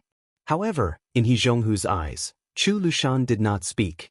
Instead, he interlaced his fingers on his abdomen and quickly scanned the sand table. At this moment, when even Chu Lushan did not speak, probably only Su Weisheng dared to speak. She frowned and said, if the definition of Huda City is changed, the entire defensive line of Liangzhou will change. This will have a huge impact on Lingzhou behind us. Su Fengnian replied, even if Su Beiji empties the entire Lingzhou and the area around Lingzhou, Liangzhou's provisions will not be affected. Great Ancestor Gu muttered to himself, fighting outside the country? Although this is Great Ancestor Gu's greatest dream, is it really suitable for northern Liang, who has been sparing no effort to expand their territory? This was definitely the first time Su Fengnian had displayed such an unyielding stance on the matters of the border. The atmosphere in the Protector General's house was particularly solemn. Su Fengnian suddenly asked, "Commander Yuan asked for the armor I wore at the time. He said it was the Protector General's idea?" Su Weisheng's expression was strange. Chu Lushan chuckled and said, "I originally wanted to display it in this hall to look imposing. Later on, I thought about it and had someone send it to Huda City. Cripple Lu then gave it to someone else." Su Fengnian was confused. Chu Lushan withdrew his smile and said, "He gave it to our first Bailiang general to die in battle." Su Fengnian lowered his head to look at the sand table. "I know, it's Ma Ji from Huda City. At the time, in the courtyard inside the city, he sat at the very back. Because he scolded me, he didn't dare show his face." Chapter 1421. In the hall, except for Su Fengnian and Su Weisheng, the governor of Bailiang Chu Lushan, the cavalry commander Yuan Zhuozong, the deputy commander Zhou Kong, and the infantry deputy commander Chu Lushan were the four people with the highest positions and the greatest authority. As for Su Fengnian's proposal to defend Huda City to the death, neither Chu Lushan nor Yuan Zhuozong expressed their opinions for the time being. It was Zhou Kong who argued with Great Ancestor Gu first. During the Spring and Autumn War, Great Ancestor Gu was famous for proposing the theory of the world situation and proposing that Southern Tang must fight outside the country as the policy of protecting the country. However, it was Great Ancestor Gu, who seemed to have a strong sense of attack, who disagreed and did not agree with the Bailiang frontier army to help Lu Jinu defend Huda City to the death. On the contrary, it was Zhou Kong, who came from the Partridge headquarters camp, who agreed with Su Fengnian's point of view. Great Ancestor Gu did not care that Su Fengnian was on the spot and said mercilessly, "This kind of hasty change of strategy is more harmful to the Bailiang frontier army than the change of generals. How can the national affairs be trifled with?" Zhou Kong also argued, "Water is impermanent, and soldiers have no solid formation. What's wrong with waiting for an opportunity to act?" In addition to the rhetorical question, Zhou Kong said something meaningful. "When we made the military strategy of Bailiang in Yuliangliang province, the general and Li Yishan were still there. At that time, the original intention was that Beimang would go south to the central plains through Bailiang and Jizhou. The Beimang barbarians only regarded Bailiang as an impregnable city. Even if they could not go around the city directly, they would only place 500,000 to 600,000 soldiers here to impede our Bailiang frontier army, instead of attacking the three provinces of Yuliangliu province today. Strategies and rules are dead, but our Bailiang soldiers are alive. The more than 100,000 border cavalry in Liangzhou are not to be trifled with." Zhou Kong kept saying our Bailiang and mentioned Bailiang's early military and border cavalry. The old general's meaning was obvious. Great Ancestor Gu was an outsider who came late, but he was only the second in command of the infantry. Bailiang respected the cavalry, even more so in Liangzhou, so Great Ancestor Gu should be sensible at this time and place. In fact, the army was similar to the imperial court. Great Ancestor was ranked army was not only ranked, but also paid attention to family background.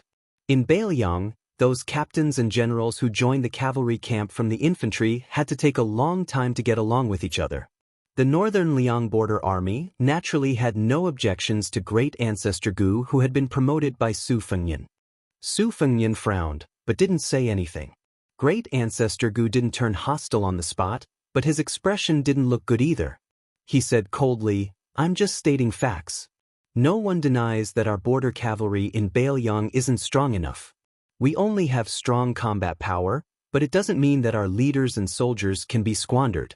War on the battlefield is like a game of chess. A national player who only knows how to play the game of chess, even if he can conquer an orphan or even slay a dragon, will lose more than gain in the overall situation. I don't want Bailiang's army to be a chess player who has the strength of a 10th Dan national player but only the vision of a 6th Dan chess player. Bailiang now controls 4 provinces, and there are hundreds of cities, military towns, strategic passes, and impregnable passes in these 4 provinces. Don't you need to weigh the pros and cons of using Huda City as a chess piece to decide the survival of more than 100 chess pieces? Zhou Kong clicked his tongue and said, "Why do I feel like it's Chen Zhibao talking?" Great Ancestor Gu finally said angrily, "You bastard! Today, in front of General Zhou and the King of Bailiang, I'll tell you that the Bailiang army shouldn't deny Chen Zhibao. Even the King of Bailiang has clearly proposed that the essentials of military preparation shouldn't be banned in the border army. Why can't you have a copy of it in your Liangzhou cavalry army? Zhou Kong, do you want to learn from Zhong Hongwu and be an impenetrable leader of the border army? You've disliked me for a long time, and I've disliked you for a long time, too." Usually, the commander of the cavalry army, Yuan Zhuozong, would be a peacemaker. He would even help Great Ancestor Gu, an outsider, to reunite the family. He was like a mother-in-law. When his son quarreled with his daughter-in-law, he would really help his son by helping his daughter-in-law. But today, since Su Fengyan was here, Yuan Zhuozong practiced the silent meditation and relaxed his mind. Chu Lushan was full of mischievous tricks, and he beamed as he watched the 2 vice-marshals blush with interest. Su Fengyan said calmly, "Those who are qualified to discuss here are all level 3 and level 2 officials. It's time to talk openly. But in the case of Huda City, we can find loopholes and fill in the gaps. But the decision to guard it for a year will not change." This sentence was said to Great Ancestor Gu. Then Su Fengyan said to Zhou Kong, "Don't ban Chen Zhibao's military supplies. General Zhou, after you go back, take the lead to copy a volume. Including the commandant, all the lieutenants and generals can't be exempted. After you copy it, send it to the Protectorate of Bailiang. I'll review it myself. Whoever asks someone to write it for him or refuses to copy it, I'll go to your army and have a talk with him. If we can't reach an agreement, I'll send him to Yuzhou as an infantryman." Zhou Kong had a bitter expression as he carefully haggled. "Your Highness, that book has over 100,000 words, and a single volume has close to 10,000 words. Right now, the war is in full swing, so why don't we wait until we have time?" Su Fengyan said with a fake smile, "Then let's have a talk first. Do you want to drink some wine and ask my second sister to cook some dishes to go with the wine? After we eat and drink enough, General Zhou can go to Yuzhou." Zhou Kong hurriedly waved his hand and said with a smile, No, I'll stay up late to copy the book. Those lieutenants and commandants under my command will finish copying it within 10 days. After the 2 deputy commanders of infantry and cavalry left the Protectorate of Bailiang and went to their respective cities, Yuan Zhuozong said with a smile, "It turns out that each of them will be beaten 50 times. Su Fengyan said worriedly, "Zhou Kong was beaten 50 times, but Great Ancestor Gu may feel that he was beaten 500 times. Yuan Zhuozong asked, "Do we need to stop him and have a private talk with him?" General Gu is not that kind of stubborn person. As long as it makes sense, he will listen to it. Su Fengyan was a little helpless, but the problem is that I don't have the confidence to make sense. At that time, it will add fuel to the fire and make Great Ancestor Gu more insistent. It's better to be like now. I'm deliberately mystifying him. Great Ancestor Gu doesn't know whether I'm selling elixirs or dogskin plasters. He can only pinch his nose and do as I say. Su Fengyan saw that there were only his second sister, second brother Yuan and Chu Lushan in the hall. He said with a wry smile, "Now we are family. Finally, I don't have to pretend to be a master." In addition to laughing at the 2 old generals, Chu Lushan's eyes were more on the sand table. In fact, the Protector General of Bailiang had always been famous for his political and military achievements. He had always been looked down upon and underestimated by the entire Central Plains imperial court. Especially after the older generation of the Central Plains passed away one after another, Chu Lushan was only occasionally mentioned by people because he led thousands of cavalry to Shu province. Compared with Yan Wenluan and Chen Zhibao, he was much inferior. He was even inferior to Yuan Zhuozong, who showed his brilliance in the Battle of the Princess Tomb. At that time, people were very shocked that Chu Lushan, who was only a level 4 official, was appointed as the Protector General of Bailiang. However, the Bailiang army and its archenemy, Beimeng, were not surprised. From this, It could be seen that the Liyang imperial court generally did not care about Beiliang. What the eye did not see, the heart did not feel troubled. Chu Lushan had a saying that was widely spread among the upper echelons of the Beiliang frontier army. From the first time this fatty saw the sand table, he was intoxicated. In his early years, whether there was a war or not, he liked to stare at the sand tables of various countries in a daze. No one knew what was so interesting about these things. It was only when Wu Su asked him once that Chu Lushan told the truth. He said, "It is the same principle as reading a book. After reading a book 100 times, its meaning will be revealed." Later on, when the Su and Zhao separated from each other, Chu Lushan's home in Beiliang had no less than 100 sand tables of various sizes. It was rumored that the largest one took up the entire building. There was no place to stand on the first floor. If one wanted to see the sand table, one had to go straight up the stairs to the second floor to look down. Chu Lushan looked at the sand table at the northernmost city of Liangzhou, Huzhu City, and then at the southernmost city of Yuzhou, Xiaguang City. He softly said, "It's not that Huzhu City can't be defended for a year. I've thought of a reason that might be able to convince Great Ancestor Gu." Chapter 1422. Chu Lushan continued.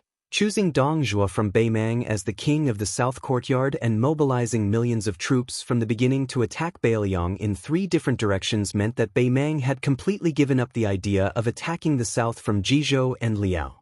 It also meant that there must be loopholes in the strategy we made back then. What we need to do is not just to mend it, but to completely destroy it in some places. Beiliang also predicted the worst situation at the beginning, but at that time, it was like fighting against an enemy. Well, for example, it was like fighting against the old god of sword Li Chungang. We guessed that the old man might use the green dragon sleeves or the sword opening heaven gate as soon as he came up.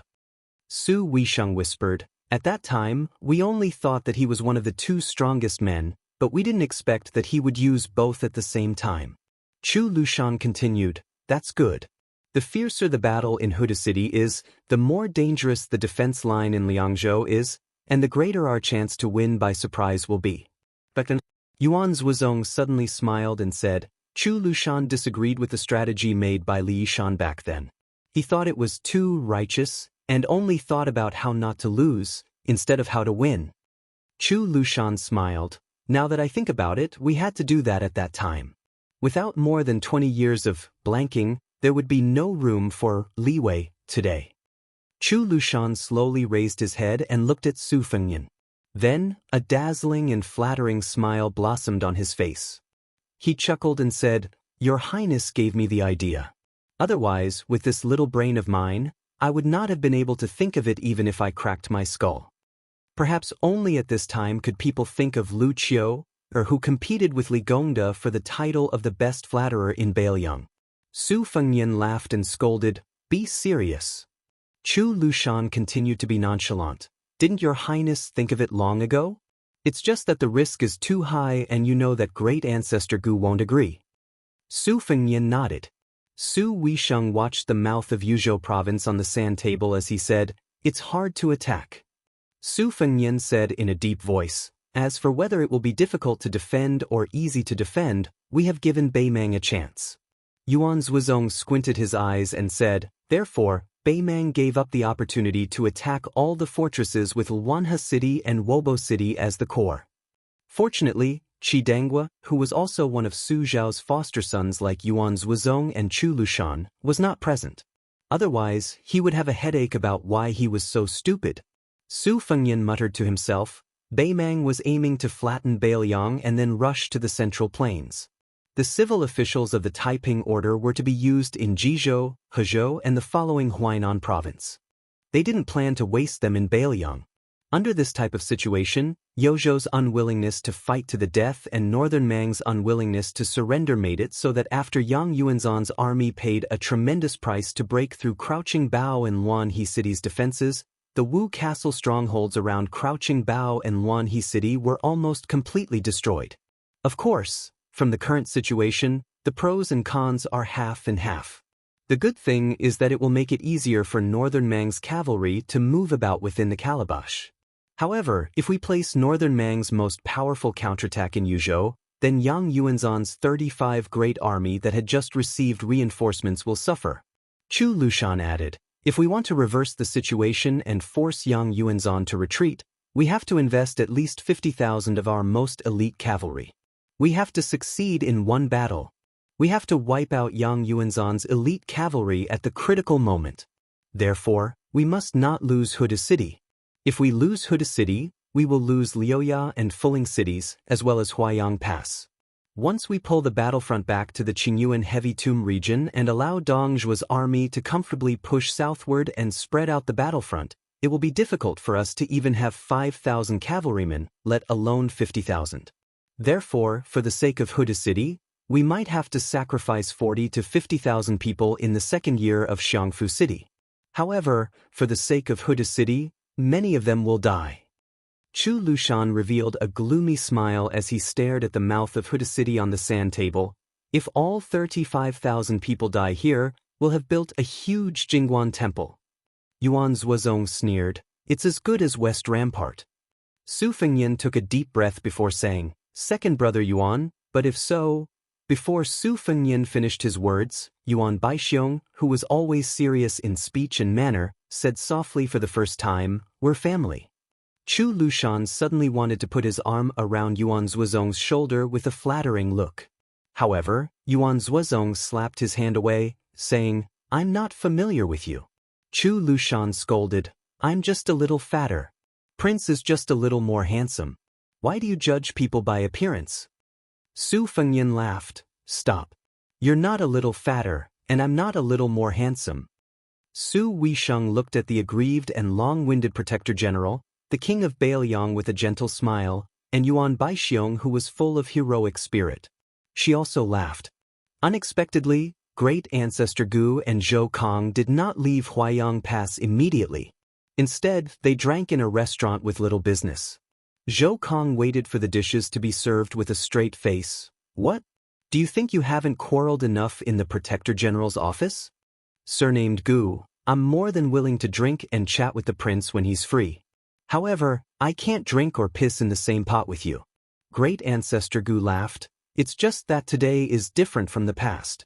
If you were a general of Southern Tang in the past, I would have knocked you down with a punch if you dared to talk like this. When I beat you down and you can't say anything, I'll be the only one who can say anything unreasonable. When Zhou Kong heard these coarse words, he didn't get angry. Instead, he laughed. Quarreling is one thing. I don't like you, great ancestor Gu, but I, Zhou Kong, have never denied that you did things very manly in Southern Tang. Otherwise, even if I couldn't stop you from becoming the deputy commander of the infantry, I would have taken the lead to cause trouble at Prince's side. In the end, I would have troubled you. However, to be honest, you're just lucky. It was Gu Jiantang who attacked Southern Tang. If it were me, Bailiang, even if you really fought at the gate of the country to defend it, it would still be useless. Great ancestor Gu poured himself a cup of wine and laughed softly. Whether you believe it or not, being the deputy commander in Bailiang, no matter how much you old generals dislike me, is still much more comfortable than fighting the enemy in Southern Tang. It is because I understand that outside of the battlefield, your cavalry army might not see eye to eye with me, but if we really fight, if 10,000 people have to die for me, great ancestor Gu, the infantry vice commander, then you definitely won't only lose 9,000 people. For a general, there's nothing more comfortable in the world than this. Therefore, the worse you scold me, the more I want to treat you to a drink, so that one day, we won't have to visit each other's graves. Zhou Kong couldn't help but laugh. In the end, great ancestor Gu just wants to be happy for yourself? Great ancestor Gu laughed. If I'm not happy for myself and you scold me, do you think I'd be willing to stick my hot face to your cold butt? You're just a deputy commander, but your position is higher than mine? Zhou Kong was stunned and sighed. Let's just drink today and not talk about military affairs. Anyway, we won't be able to reach an agreement. We can't piss into the same pot, but according to what you said, I think there's no problem drinking a pot of wine. In the end, the two old men were dead drunk. During this period, Zhou Kong and great ancestor Gu cursed at each other for a long time. This made the shopkeeper of the restaurant, who knew the prominent identity of the two, tremble with fear. He was afraid that the two big shots would fight because of a disagreement. At that time, their personal guards outside the restaurant would be attracted. Wouldn't his small restaurant be torn down easily?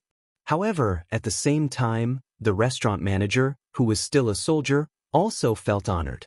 These two were the deputy commanders of Bailiang's army. Who didn't know that any deputy commander of Bailiang was more than enough to be a general in Liang imperial court? In a small courtyard of Su Weisheng's temporary residence in the protectorate office, Su Fengyan took out the two chess boxes from his bag. However, Su Weisheng didn't want them, saying that she didn't need them. Su Fengyan could only put them away resentfully. After a moment of silence, Su Fengyan squatted beside Su Weisheng's wheelchair and sighed softly. After going through Jianghu 3 times, I finally understand why you didn't want me to struggle in Jianghu. Su Weisheng asked, "Why do you say that?" Su Fengyan smiled and said, "People in Jianghu want to live a meaningful life. As Su Zhao's son, I probably want to live a meaningful life." Su Weisheng shook her head and said, "Don't flatter me and don't boast about yourself. From the beginning to the end, I just want you to live well. It's that simple. Our mother, father, your master, and even Yuan's Wuzong and Chu Lushan didn't want you to die a meaningful life. They would rather you live a meaningless life." Su Fengyan sighed and said, "I see." Chapter 1423. There's one more chapter in the afternoon and one more in the evening. It's not that I'm splitting it up on purpose. The earlier I upload it, the earlier I can read it. Moreover, each chapter will definitely have at least 4,000 to 5,000 words. P.S. A lot of foreshadowing, but in the end, it will become a magnificent battle. After Su Fengyan arrived at Huayang Pass, Su Weisheng went south to return to Mount Qingliang the next day. The remaining Su Fengyan also began to live in seclusion, not interfering in the affairs of the protectorate. Qi Danghua, who was stationed on the Qingyuan front line, would occasionally ride his horse over to relieve Su Fengyan's boredom. The two would often leave the pass together under the banner of hunting. They would bring several hundred elite cavalry to approach Huda City and watch the flames and smoke of battle from a distance. If they encountered a small group of Beimang horses, they would be treated as an appetizer for Qi Danghua's white feather guards, who were the most skilled in cavalry and archery in the Bailiang frontier army. The protectorate naturally didn't dare to raise any objections to this. They only secretly scattered many crossbowmen on white horses outside the pass to guard against any accidents. On this day, it was the spring equinox. Thunder roared, wheat sprouted, and the sun rose a total of 42,000 li. Su Fengyan rode out alone in the early morning. In order not to burden the protectorate and the crossbowmen, he didn't go north to Hutsu City. Instead, he leisurely headed east to Fuling City. One of the 50 or so crossbowmen on guard duty didn't dare to disturb the king of Bailiang's relaxation. However, probably because he wanted to personally witness the elegance of Su Fengyan, one of the 4 great grandmasters of the world, the commander of the archery team also put in some thought. He allowed the 50 or so riders under his command to have the opportunity to move to within 200 paces of Su Fengyan. However, after that, they had to quickly retreat, otherwise they would be dealt with according to military law. Su Fengyan didn't know whether to laugh or cry, but he just pretended that he didn't see anything. Su Fengyan looked up at the clear sky and suddenly laughed. When he was young, he didn't understand why a cloudless sky was considered good weather. He always felt that the clouds floating in the sky were beautiful, especially the fiery clouds. When he was young in the prison-like Dantong Pass, he would be happy for several days every time he saw the clouds. Together with the little beggar who he only knew was Zhao Zhu a long time later, the two children could watch the clouds for hours without feeling bored. Ever since they parted, Su Fengyan was always worried that the little beggar wouldn't be able to find food and that he might starve or freeze to death on the street one day. He didn't expect to reunite with the little beggar many years later at the Spring God Lake. All these years, the little beggar had been living well. However, the little beggar had suddenly become His Royal Highness, the Lord of Southern Jiang. Su Fengyan suddenly stopped his horse and turned his head to the south.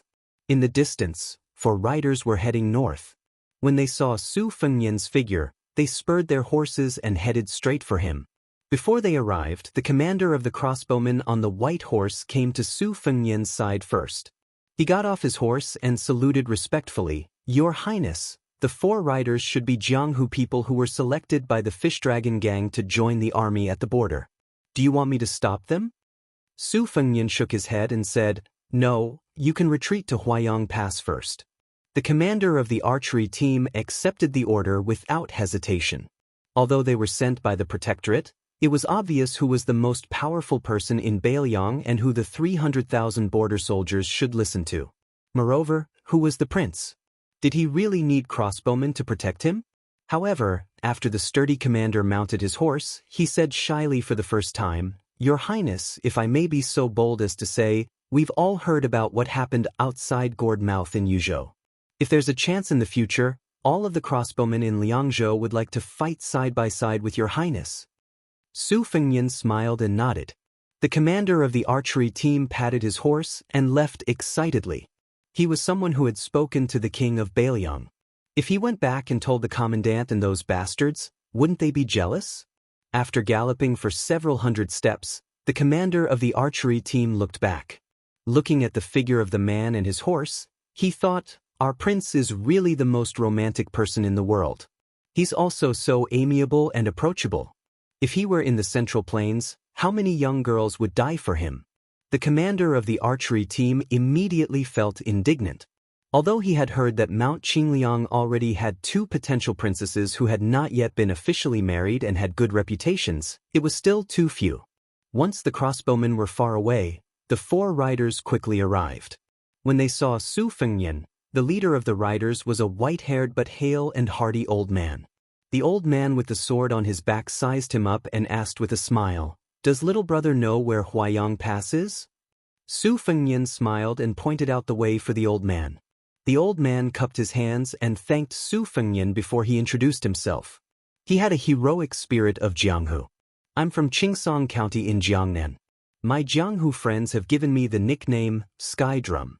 May I ask if little brother is like us, someone who has come to the Bailiang border to join the army?" Su Fengnian shook his head and said, "I'm originally from the border army. My father's generation has already settled down in Bailiang." The old man nodded and said, "I see. I've been rude." The old man smiled helplessly and said with some self-mockery, "It's not that I'm a chatterbox. It's just that the 4 of us are unfamiliar with this place. When I heard that the Beimang barbarian army of 1,000,000 was coming south to knock on the pass, I followed my father and master to Jibei when I was young and killed the barbarians beyond the Great Wall. Now, I couldn't hold back my anger and heard that the Fish Dragon Gang, one of the top 10 gangs in the world, could recommend us outsiders to the Bailiang frontier army. So, I brought 3 disciples to Bailiang. The Fish Dragon Gang only gave us 4 temporary travel permits and we suffered a lot on the way north." One of the young men with a long sword on his waist said angrily, "Master, when we met the Bailiang frontier army, they were confident in their combat power.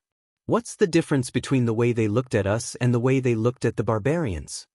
Su Fengnian's 3 trips to Jianghu were not in vain. He immediately understood the meaning behind it. It must be that this group of people relied on their martial arts and had a conflict with the Bailiang frontier army. Otherwise, they would not have used the prefix confident in their combat power. Instead, they would have directly pointed out the latter sentence. However, what Su Fengnian was curious about was that the Fish Dragon Gang had opened their doors to recruit people from Jianghu. This was originally instructed by Wu Tang'an and Fu Shuifeng. However, most of them were low-level masters who were opportunistic and could not survive in Liangjianghu, so they fled to Bailiang to find a place to stay. There were only 16 people who were willing to go to Bailiang's border to join the army, and those who had some foundation in martial arts were clearly recorded in the Governor-General's office. However, this old swordsman, who Su Fengnian had never heard of before, was a real master of the realm of master. This kind of master could easily establish a sect on Liangjianghu and become a leader in the martial arts world of a county. It was not difficult for him to go to the capital's Ministry of Justice and get a carp bag to hang around his waist. Su Fengnian casually observed the 4 riders. Other than the level 2 master's gaze, the other 3 people each had their own merits. The young man with a sword at his waist had an arrogant attitude. He had long heard that Bailiang had many talented disciples. This stranger who appeared at the border of the Great Wall for no reason and was not wearing armor and carrying a sword was most likely one of them. The middle-aged swordsman should be the eldest disciple of the master of martial arts in Jiangnan. He was relatively mature and prudent. He discreetly sized up Su Fengnian's hand, trying to find clues that he had once practiced martial arts. He had a lot of experience in Jianghu and did not believe that there would be an ordinary person riding alone in the vicinity when hundreds of thousands of Beimang soldiers were attacking Huda City. As for the last woman in black who wore a veil hat to cover her face, she was also curiously examining the man in front of her who did not look like a Baoyang. He looked more like a young master from a Jiangnan noble family. Su Fengnian smiled and said, "It doesn't matter what other people think. I just have to be myself. If you really want to talk about things with your eyes, haven't you been looking at us, Baoyang, for 20 years since you left Yang Dynasty?" The young swordsman probably could barely stand the arrogance of the Baoyang frontier army, but he could not stand the arrogance of a Baoyang disciple of the same age. He immediately became angry. "The four of us came to Baoyang in the middle of nowhere to join the army. We came to break through enemy lines and kill the enemy, not to listen to the mocking and ridicule of people like you. If it weren't for the fact that my master and the second guest of Mount Hui, Hong Yu, were close friends." The old man's expression was stern. He stopped his disciple from continuing to speak without fear. Chonghe. Chapter 1424. The young man called Chonghe turned his head away and silently sulked. In the Jianghu of Jiangnan, he had always been a cultured and refined gentleman of the sword. He shouldn't have been so rude and disrespectful. However, now that he was outside the barren Baoyang Pass, he often rode his horse for a day without seeing anyone. He was not acclimatized to the environment and was unbearably sullen. Thinking back to his hometown in the Central Plains, it should be a beautiful season in the misty rain. There would be alleys selling apricot flowers, boating on lakes, and dancing in brothels all night long. Even if he didn't do anything, it was still enjoyable to practice martial arts with his martial brothers and sisters in the deep courtyard of his home. It was better than drinking wind and eating sand and being bullied in the northwest border. Su Fengnian smiled and asked, "How about I lead the way for you?" The young man immediately muttered, being unaccountably solicitous, "He definitely doesn't have good intentions. Isn't he still having bad intentions towards my sister?" The old man glared at his disciple, who was shooting his mouth off. He then turned to Su Fengnian. Without being pretentious, he laughed heartily and said, "That's just as well. When we reach the Great Wall and hand over the travel pass, I'll definitely treat little brother to a few jeans of green ant wine. To tell you the truth, I have long heard of this wine. However, when I tasted it in the past, the taste, I don't dare to compliment it. I didn't think that now that I am in Baoyang, the more I drink, the more I can't put it down. I bought 2 pounds of wine at Longkou Pass in Liangzhou and it was empty in less than 2 days. Now the wine worm in my stomach is revolting fiercely."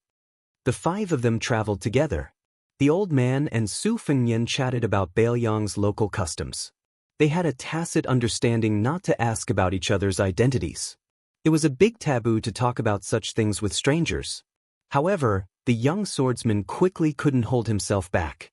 His voice was neither soft nor loud, just loud enough for Su Fengnian to hear. He said, "Sister, the founding emperor of the Great Feng Dynasty once wrote a letter to the master of the grasslands. He said, 'To the north and west of Jizhou, the place where the bow is drawn is under your command. And to the south and east of Jizhou, the crown and belt are to be built by me. Tens of thousands of people will plow and weave, my subjects and lords will live in peace, and there will be no tyranny.'" The young woman's voice was gentle. "Senior brother, didn't you say that when you first entered Baoyang?" In front, Su Fengnian laughed and said, "This is for me, a Baoyang barbarian from the west of Ji province." The old man who was running side by side with Su Fengnian smiled knowingly. "Little brother, you're so magnanimous." Su Fengnian joked, "It's because I've been holding it in bit by bit. Otherwise, I would have suffered internal injuries." That young man named Chong, he was obviously seriously injured. Su Fengnian suddenly said, "The Hong Yu you are familiar with, is it the Hong Yu who recently became the deputy general of the Rouge Heavy Cavalry?" The old man hesitated for a moment, then nodded. That's him. Su Fengyan laughed. Senior, you've already handed over your travel permit at the Protectorate. You'll have to go south again for a while, to the grave, to find General Hong. At that time, I'll ask someone to lead the way for you. Otherwise, you really might not be able to see General Hong. It's not that we Bailiang are narrow-minded. It's just that General Hong's current position is very special. Not to mention you, even many of the Bailiang frontier army generals with real power can't easily see those heavy cavalry. Then the old man and Su Fengyan looked at each other and smiled. They didn't need to say anything. Then the two talked about interesting stories of the Central Plains Jianghu. The old man was very knowledgeable and talkative. He talked about the current situation of Mount Hui, about the Rouge Heavy Cavalry's civil and military evaluations, and about the general evaluations. He couldn't suppress his exultation. With little brother's insight, I'm sure you know why I put the general evaluations at the end. The general evaluations include Liang, Beimang, and Bailiang, while the general evaluations only include Liang. This is probably the most important evaluation since the fall of the Great Feng dynasty. There are 10 people in the general evaluations. There are 4 in Liang, Chen Zhibao, Chao Chongqing, Gu Jiantang, and Lu Xingxiang. Beimang has 3, Dong Zhuo, Lu Gui, and Yang Yuanzan. Bailiang has Yan Wenluan, Chu Lushan, and Great Ancestor Gu. At the end of the general evaluations, there are additional comments on Xia Shibian, Ko Jianghuai, Tuoba Chiyun, Zhong Tan, and Song Li. Su Fengyan joked, Yuan Zhuozong didn't make the list. I'm not convinced. Perhaps the young swordsman didn't like Su Fengyan, so he couldn't help but argue, Bailiang is still not satisfied. There are 3 people in the general evaluations. If you add Chen Zhibao, who rode into Shu alone, there are 4. That's almost half of the rankings.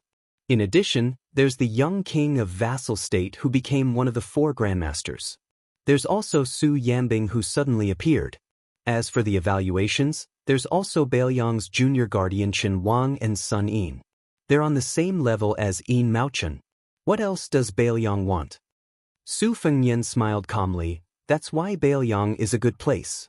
Not only do we have barbarians, but we also have scholars who can turn the tide and help the people. That guy instantly suffered another internal injury. The woman in the hat covered her mouth and smiled. The old man sighed. For so many years, this old man has always been puzzled by one thing. With Bailiang's manpower and material resources, how can they support the 300,000 cavalry at the border? Su Fengyan said softly, in order to compete with Beimang, the Liang army claims to have 800,000 cavalry. It's more than the Dafeng dynasty at its peak, half in Bailiang and half in Liang. For some reason, when the 4 of them heard this, their eyes were filled with the monotonous and desolate scenery of the northwest. They couldn't help but have a complicated feeling. As they approached the Huayang Pass, Su Fengyan asked, Senior, if you didn't know Hong Yu, who was a general in Bailiang, would you still come to Bailiang? The old man was stunned and said calmly, Of course not. Su Fengyan nodded slightly. His expression didn't change. However, the old man soon smiled and said, But since Su Zhao's death, the muddled account of unrighteous spring and autumn has come to an end. I believe this old man isn't the only one who thinks this way. Many people of the older generation think the same way. Since that young man surnamed Su said those words in city, as long as they didn't have a blood feud with him, many of the knots in their hearts were untied. After entering Bailiang, this old man heard a lot of things and realized that many things were very different from what he imagined. In the future, he'll find time to write to his old friends in his hometown and tell them about a different Bailiang.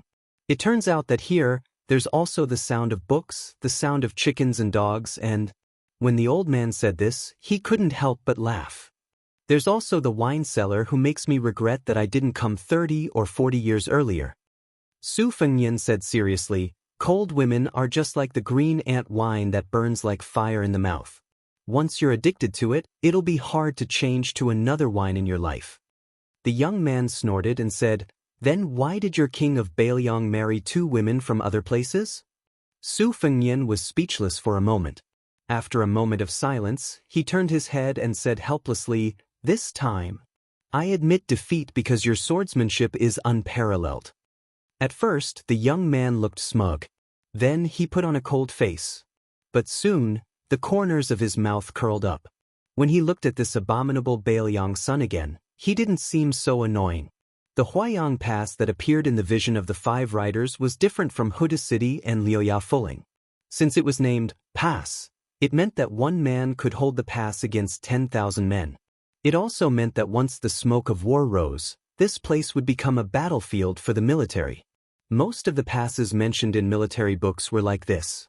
No matter the size, as long as one wanted to cross the border quickly, one had to take down these passes that were built on the roads and strategic locations.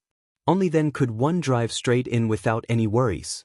On the contrary, there were many majestic cities and huge towns that looked very awe-inspiring, but once the battle began, they could very well circle around the city. There were many such cities in the Liang defense line, but this didn't mean that their appearance was meaningless. On the contrary, although their existence didn't have much of an effect in stopping the enemy's army, their existence itself was a type of deterrent. To the northern Mang, they were a type of chicken ribs. If they attacked, they would suffer heavy losses. If they circled around, their supplies would be in danger. However, all the cities were rooted and unmoving. Generals and military strategies were flexible. When the time came, it would depend on who was stronger and who was stronger. Bailiang was lacking in depth. The most tragic thing about it was that every inch of its territory was a place of death where blood would flow. Since Baimang attacked Bailiang with the power of the entire country, it was under the premise that Bailiang would force them to fight for territory inch by inch. They still had to rely on their national strength to crush them. At this time, Su Fengnian outside the Huayang Pass was a little worried. He wasn't worried about the aggressive Baimang army. Instead, he was thinking about the farmer's proverb that every second of the wheat in the spring equinox was worth 1,000 gold. He thought about how many Bailiang people would have a shortage of food this year. He thought about the children who were still in private school when he passed through the Tuma Pass. They would probably be even more envious of the thin skin but filled meat buns.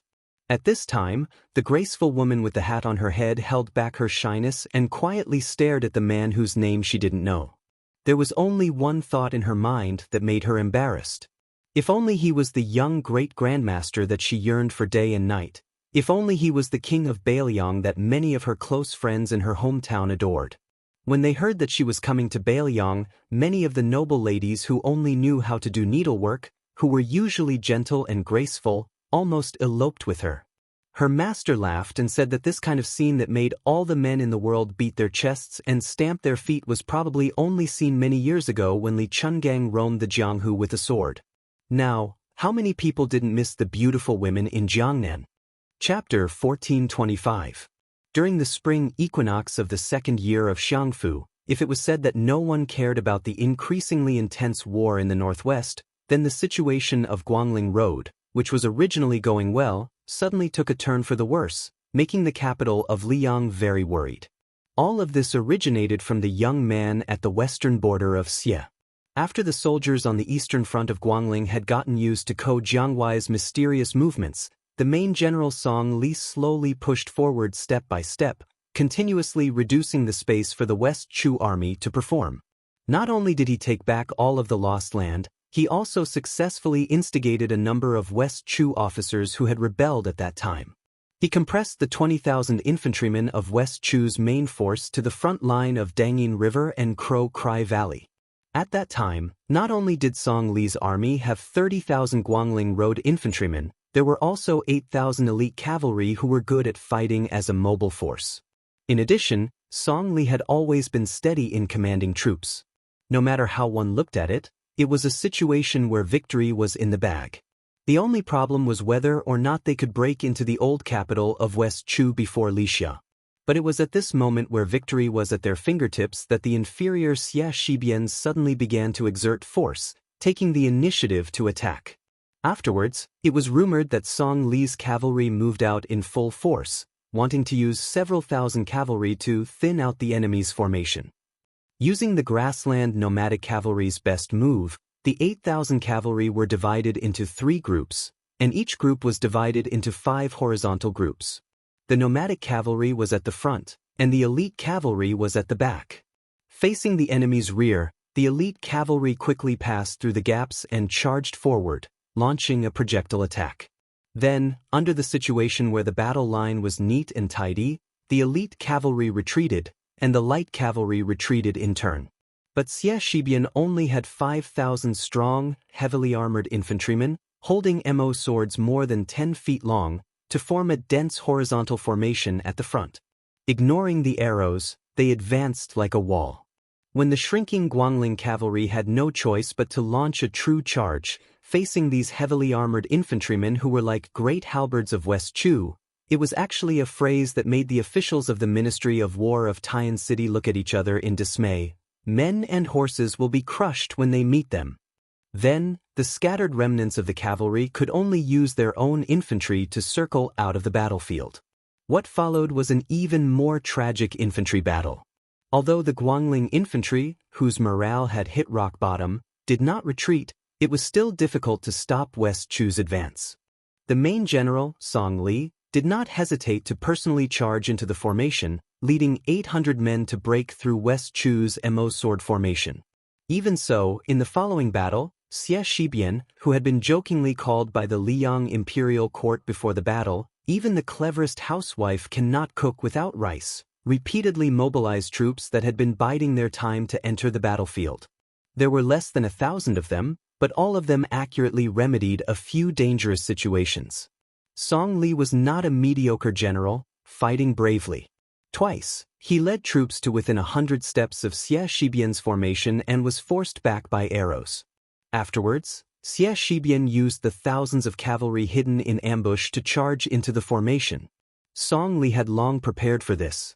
Even though the battle was at a stalemate, he still strictly ordered the cavalry that had suffered heavy losses not to enter the battle formation lightly, to support his side. He only allowed the cavalry captains to lead 500 cavalry to take turns killing the enemy. This was the only way to prevent the Guangling cavalry and infantry from collapsing in one battle under the charge of the 3,000 West Chu cavalry. The two armies of West Chu and Guangling fought from noon to dusk. Corpses were strewn all over the field. Xianxia's 20,000 infantry had suffered more than 15,000 casualties. When Song Li's 40,000 infantry and 8,000 cavalry finally retreated from the battlefield, there were less than 5,000 people left who could still fight. However, the truth that truly made the soldiers on both sides feel a chill run down their spines was that when Song Li took the initiative to retreat more than 10 li away from the battlefield, Xianxia sent out 3,000 light cavalry that seemed to have descended from the heavens. Meanwhile, the ones who stopped this cavalry from expanding their pursuit were the 5,000 ambushes that Song Li also wanted to use to win by surprise. The Liang imperial court. In the court meeting after the urgent memorials arrived in the capital, all heavily criticized Song Li, saying that he was muddle-headed in his use of troops and that he had a great advantage but was not able to control the situation. The emperor was furious and ordered Song Li to go to the capital to beg for forgiveness. However, in the small court meeting that only the central government officials met, Son of Heaven Zhao Zhuan was the first to praise Song Li. He said that he was not in the Guangling army, much less Song Li. The second in command of the secretariat, Zhao Yuling, even said that although Song Li had caused the Guangling war situation to deteriorate, because before Lu Xingxiang entered the border, Guangling temporarily had no power to fight on land. They could only place their hopes on Guangling Prince Zhao Yi's navy. However, in the end, they only lost a small battle to test the depth of West Chu's military power. At that time, the old general Yang Shenxing was also included in the small court meeting. He immediately knelt down and begged for forgiveness, sobbing silently. However, he did not absolve himself. Instead, he said that Yan Zhenchuan's death was the fault of him and the old soldiers of Ji province. The emperor, Zhao Zhuan, did not pursue the matter further. Instead, he comforted this old general who had brought shame to the imperial court. He even appointed his eldest son, Yang Huchen, who had lost an arm during the Battle of Guangling, as the deputy general of Ji province, to lead the infantry of Jinan, who had been through hundreds of battles not long ago, to Ji Bei, to make up for his father's mistake. After the spring equinox, the 100,000-strong army of Nanjiang had arrived in Xianxia. Yen King Xiaobing fell sick along the way and had no choice but to let Crown Prince Zhao Zhu lead the troops. At the same time, General Lu Xianxiang and the old general of the same generation as Yang Shenxing and Yan Zhenxuan led the troops on two fronts, a total of 40,000 elites. They worked together with the Nanjiang army to pincer the West Chu rebels. Before this, the Liang imperial court seemed to have used a huge loss of 90,000 casualties and the death of a king to create the fame of Xie Shibian and Ko Jianghuai, these two young men of West Chu. At such a time, West Chu made a sound that shocked the world. After Su Shao, another king of the dynasty, Qin Zhibao, wrote a letter to the capital, saying that he had raised 10,000 soldiers and could assist Guangling at any time, although it was rejected by the Ministry of War. However, the imperial court was still shocked and praised him as the sound of spring thunder. It was enough to see the special position of the white-clothed war saint in the hearts of the people of Liang. It seemed that in Li Yang's eyes, those traitors of northern Liang, such as Qin Zhibao, the Confucian Grandmaster Yao Baifeng, the imperial relative Yan Jieshi, and Jin Lanting, who was now the assistant minister of the Ministry of Rights, were all particularly pleasing to the eyes of Tai and City. Within the Beiliang Governor-General House, Su Fengnian and Chu Lushan led a group of Liangzhou border generals to discuss the victory of Xie Shibian and Song Li. This was perhaps the only entertainment of the Beiliang generals during wartime. Huayang Pass Lieutenant Huang Laifu's words were full of disdain. Didn't this Xie family kid learn his military tactics from us? In areas where the battle lines are not fully spread out, he secretly accumulates strength and throws it into the battlefield in batches at critical moments. Our Beiliang frontier army's most observant lieutenants all know this. The only thing he can take out is the MO sword array that he learned from who knows where. But it is still all right to deal with the Guangling cavalry, but against our cavalry, it is the same as the West Chu great halberd warriors of the past. Su Fengnian said, after all, this is the first time since the spring and autumn period that a cavalry on foot has been used. No matter how strong Song Li's cavalry is, we should get a feel of it. Do you have the detailed layout of the MO sword formation? As always, Chu Lushan was looking at the various geographical details on the sand table. Hearing this, he raised his head and smiled. I'm still waiting for news from Fu Shuifeng. However, based on the rough losses on both sides, Xie Shibian's MO sword formation should be much more complete than the great halberd battle formation of the past. I believe that Gu Jiantong's Tu Liao side will soon be popularized, and he will have to ask for a large sum of money from the Lion of the Ministry of Revenue. The sturdy commandant from Qingyuan Army Town frowned and said, based on the spy report, Xie Shibian and Song Li are not of the same mind. They are both shrewd and cunning, and are very cautious and bold in their use of riding. In the past, I've only heard that Ko Jianghuai of West Chu is adept at long-distance raids without regard for the strength of his legs. Even if his overall strength is less than the enemy's, he can still fight with many on the battlefield. Furthermore, he has never defended or besieged a city. He fights as if his infantry can be used as cavalry. It's very chewy. Chu Lushan laughed cruelly. Ko Jianghuai is using a string of dazzling victories to tell the world how to fight in the Central Plains in the future. It's no longer as simple as you besiege a city and I defend it. All campaigns have the goal of eliminating the enemy's strength. If you hide in the city like a turtle, I'll find a way to force you out of the city to fight. If you have a large number of troops coming out of the city, I won't fight first. I'll find the right opportunity to defeat you once again. In any case, it's just a quick cut of flesh. 1 to 2 jin of flesh each time. After a few more times, you'll only see the bones. If Great Ancestor Gu's suggestion of fighting outside the city for the first time was enough to broaden the horizons of the military strategists of later generations, then Ko Jianghuai's novel way of fighting is a perfect extension. It can probably be called fighting outside the city to weaken the meaning of the city to the greatest extent. If used well, one can seize the initiative everywhere. Of course, when I was fighting in the hinterland of Beimang, I was already playing like this. It's just that the spearhead wasn't aimed at Liang, so those court officials didn't know how to feel pain. Luya rubbed his chin and said, Guangling Dao finally has a general who understands military affairs like Song Li to support them. That emperor of Liang must have been kicked in the head by a donkey. Just like that, he took him to the Wooden City to denounce him? It's obvious that Zhao Yi's navy will also be eaten by Cao Changqing. Chapter 1426. Su Fengyan shook his head and said softly, "Purely from the Battle of Guangling, we shouldn't have touched Song Li.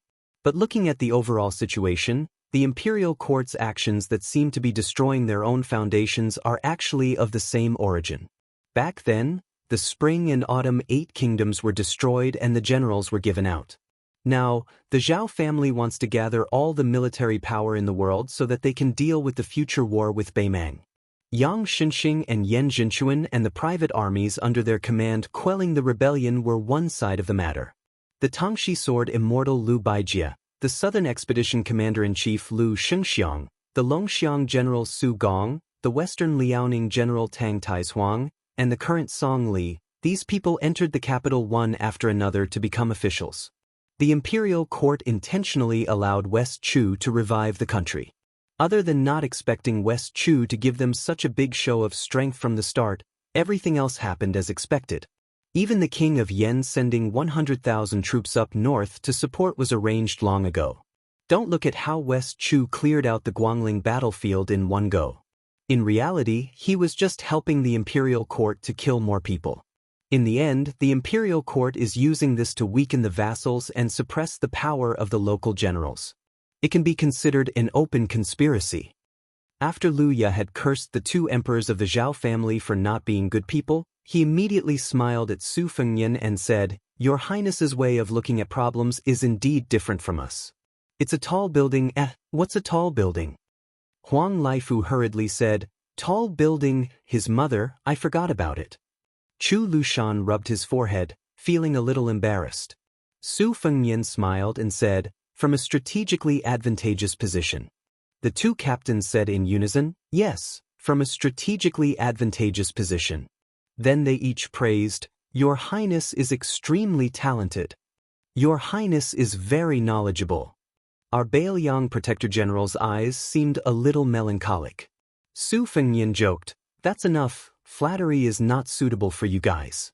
You guys should just lead your troops into battle. In the future, when we win a great battle, I can flatter you guys without a problem."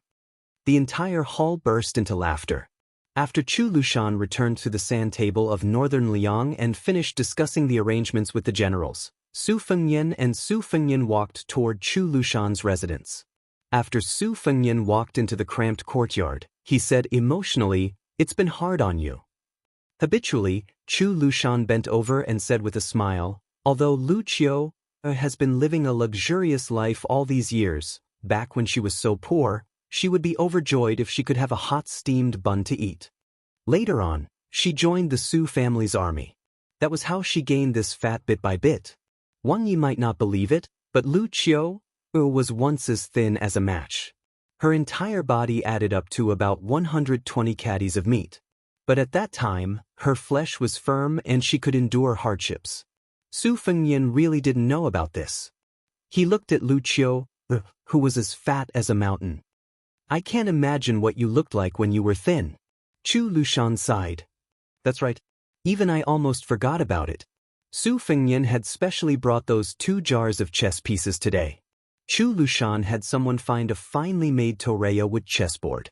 The 2 sat across from each other after not seeing each other for a long time. Su Fengyan played white, Chu Lushan played black. They started the game. Su Fengyan lost. Chu Lushan finally won. Because Chu Lushan had waited for so many years. Finally, he didn't have to deliberately go easy. Sitting cross-legged on a large embroidered stool, Chu Lushan looked dazedly at the chessboard. He sighed and said, "Today, I finally know the true depth of His Royal Highness's chess skills." It turns out that Lu Qiu was going easy on him back then, and His Royal Highness had never worked hard. Hearing the somewhat unfamiliar title, His Royal Highness, Su Fengyan became absent-minded for a moment. He sighed and said, "I sent people to Qingzhou to find Lu Su, but the result was disappointing. Lu Su told me that he would rather go to the capital than come to Bailiang." Chu Lushan grinned and said, "Everyone has their own aspirations. You can't force them." Su Fengnian grunted and said helplessly, I heard that Su Xiao had captured many scholars of the spring and autumn period, but most of the people he liked weren't willing to work under him. He could only let them go. Chu Lushan smiled awkwardly and said softly, Foster father did let them go, but many of them were secretly killed by Lu Qiu or afterward. Among them was the elder of Yuan Baixiong's best friend. Su Fengnian didn't know whether to laugh or cry. No wonder second brother Yuan said he wanted to light your sky lantern. Chu Lushan chuckled. Unlike Mr. Zhao, I came from a poor background like Mr. Li.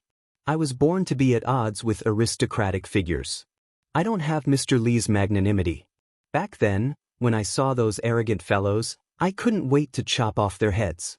Now that I think about it, I should have been more lenient and killed fewer people back then. Su Fengnian was speechless. Chu Lushan twirled a cool chess piece between his fingers and said, putting aside the officials of Spring of Eternal Hui, Tang Shi Sword Immortal Lu Baijie, head of the Secretariat Qi Yanglong, Imperial College's Left Chancellor Yao Baifeng, Dongyuan Pavilion's Grand Scholar Yan Jieshi, Southern Expedition Commander Lu Xingxiang, Dragon General Su Gong, and so on. These people were invited by Zhao Dun to the capital to fill the vacancy after the collapse of Zhonglu. As for Song Kelly and the others, they were chess pieces that Zhao Dun deliberately suppressed when he was alive, so that the next emperor could show his majesty. Then Assistant Minister of the Ministry of War Tang Taizuang, New Chess Saint Fan Changho, Guangling Sects Song Li, Junior Guardian Chen Wang, Ji Province's General Yuan Tingshan, Sun Yin, and Lu Su are the newcomers, cultivated by the new Emperor Zhao Zhuan himself. Chu Lushan sneered. Apart from the unreasonable moves against our Bailiang, the other moves are all in line with orthodox chess theory. Su Fengnian sighed emotionally. Zhao Dun must have thought it through carefully before choosing the fourth prince Zhao Zhuan and not the first prince Zhao Wu. We can't deny this. So far, Zhao Zhuan has done a flawless job. Chu Lushan suddenly looked at Su Fengnian with a playful gaze. Su Fengnian rolled his eyes. Don't get the wrong idea. There's nothing between me and that empress. Do you think that the imperial family of the Zhao clan is blind? Besides, it's not like you don't know that Yan Dongwu and Li Fuzhen are the same. Both of them ignored me back then. To be precise, they saw me as an enemy. Chu Lushan smiled mischievously. Lu Qiu is just thinking about what's good for her. Su Fengnian scolded with a smile. Do you really think all the women in the world should like me? Chu Lushan put down the chess piece and stretched out both hands, saying with a righteous expression, Your Highness, you don't know, but there are at least 8,000 if not 10,000 young ladies from influential families in the Central Plains who are in love with you. Chu Lushan said leisurely, There's nothing we can do about it. In the 100 years of the Jianghu, there might be quite a few people with peerless martial arts, but there are very few who are handsome and elegant. Counting them, there's only old sword god Li Chungang. Wang Xinji? That old geezer. Tuoba Bodhisattva? A northern barbarian. It's true that his swordsmanship is profound, but it's a pity that he can't get past his appearance. Originally, Qi Xianzhu and Chao Changqing could each be counted as one, but one was a Taoist immortal who never entered the world, and the other was a bookworm who only wanted to restore his country. So only Your Highness lived up to everyone's expectations. You went to Liang Lake twice and had countless interesting stories. You also went to Tai City and became the Grand King of Bailiang. You even killed Wang Xianji, and there were countless rare calligraphy and paintings that you identified as fake, circulating in the capital and Jiangnan. At the same time, there was the rise of Xueping and Shenyuan Qingfeng, which was equivalent to creating momentum for Your Highness, who had personally visited Mount Hui. How could those ladies not go crazy? It's really like rain after a long drought. Su Fengnian really didn't know that this would happen. He said self-mockingly, if that's the case, then there will definitely be more people who hate our Bailiang in the future. Chu Lushan laughed heartily. Of course, let's not talk about the distant ones. Just take those aunties in Yanji County who don't have to worry about marriage. As long as a matchmaker says which family's man looks a bit like Your Highness, the market will suddenly become hot. Su Fengnian could only laugh it off. After a moment of silence, the atmosphere in the room seemed to change. Chu Lushan suddenly asked seriously, "Your Highness, there's something I don't know if I should say?" Su Fengnian said, "You can ask, but you might not answer." For Lu Qiu, to ask so seriously, it wasn't that Su Fengnian was deliberately mystifying things, but that he really didn't have the confidence to give an answer. As expected, Chu Lushan asked a very tricky question. "After your Highness went to Beimang, especially after returning to Bailiang with Su Huainan's head, Lu Qiu knew that the war with Beimang would be different from what everyone had imagined. So, Chu Lushan must ask your Highness today, if there comes a day when your Highness has to make the same choice as adoptive father did back then, what choice would you make?" Su Fengnian hesitated. Chu Lushan stared fixedly at him and quickly said, "Your Highness knows one thing. When the time comes, the person sitting on the dragon throne in the Zhao family might not necessarily be Zhao Zhuan. It might be that Zhao Zhu who was with your Highness at Dantong Pass." Su Fengnian didn't say anything. Instead, it was Chu Lushan who asked the question, who continued, "If that time really comes, the same choice will no longer be the same situation in the world. Compared to the Su family who had no chance of winning back then, in the future between the Su family and the Zhao family, at the very least, we will be evenly matched. The general trend is in our hands." The chess game between the two was already set. It was already dead. Su Fengnian took a deep breath and said bitterly, "Lu Qiu, I've disappointed you." Chu Lushan slowly lowered his head. Su Fengnian also lowered his head and didn't say anything, staring blankly at the chessboard. At some point, Su Fengnian was still sitting in his original spot. Chu Lushan had already stood up and walked over to Su Fengnian's side. With some difficulty, he bent down and reached out a hand to gently rub Su Fengnian's head. He said softly, "Although I'm very disappointed that I didn't hear the answer I wanted, Your Highness. You might have forgotten, but His Royal Highness, when you were young, out of all your adoptive sons, you were the closest to that silly Lu Qiu. I, Lu Qiu, have always been proud of this, happier than winning a battle. If there comes a day when Lu Qiu, who has been alone since childhood, has to give up his 300 caddies of fat on the battlefield, don't be sad. If I, Chu Lushan, have a family in this life, then it's worth it." Chapter 1427. Huda City was a nail that Beimang's army had to pull out when they went south. Huda City was huge and lofty. It was known as no other place in the border, no other place in the northwest. It was 4.5 li long from east to west and 5 li from north to south. Bailiang's road took 6 years to build. It was said that half of the dynasty's northwest was used up. Its south gate was called Ding Ding Gate, which was criticized by the civil officials of Liang. Just on the north side of the Tiger Head City, there were 12 winches and 12 crossbows, with 7 crossbows. The arrows were as big as the rafters of a house, with iron leaves as the feather. The arrows were as fast as thunder, and could reach as far as 700 paces away.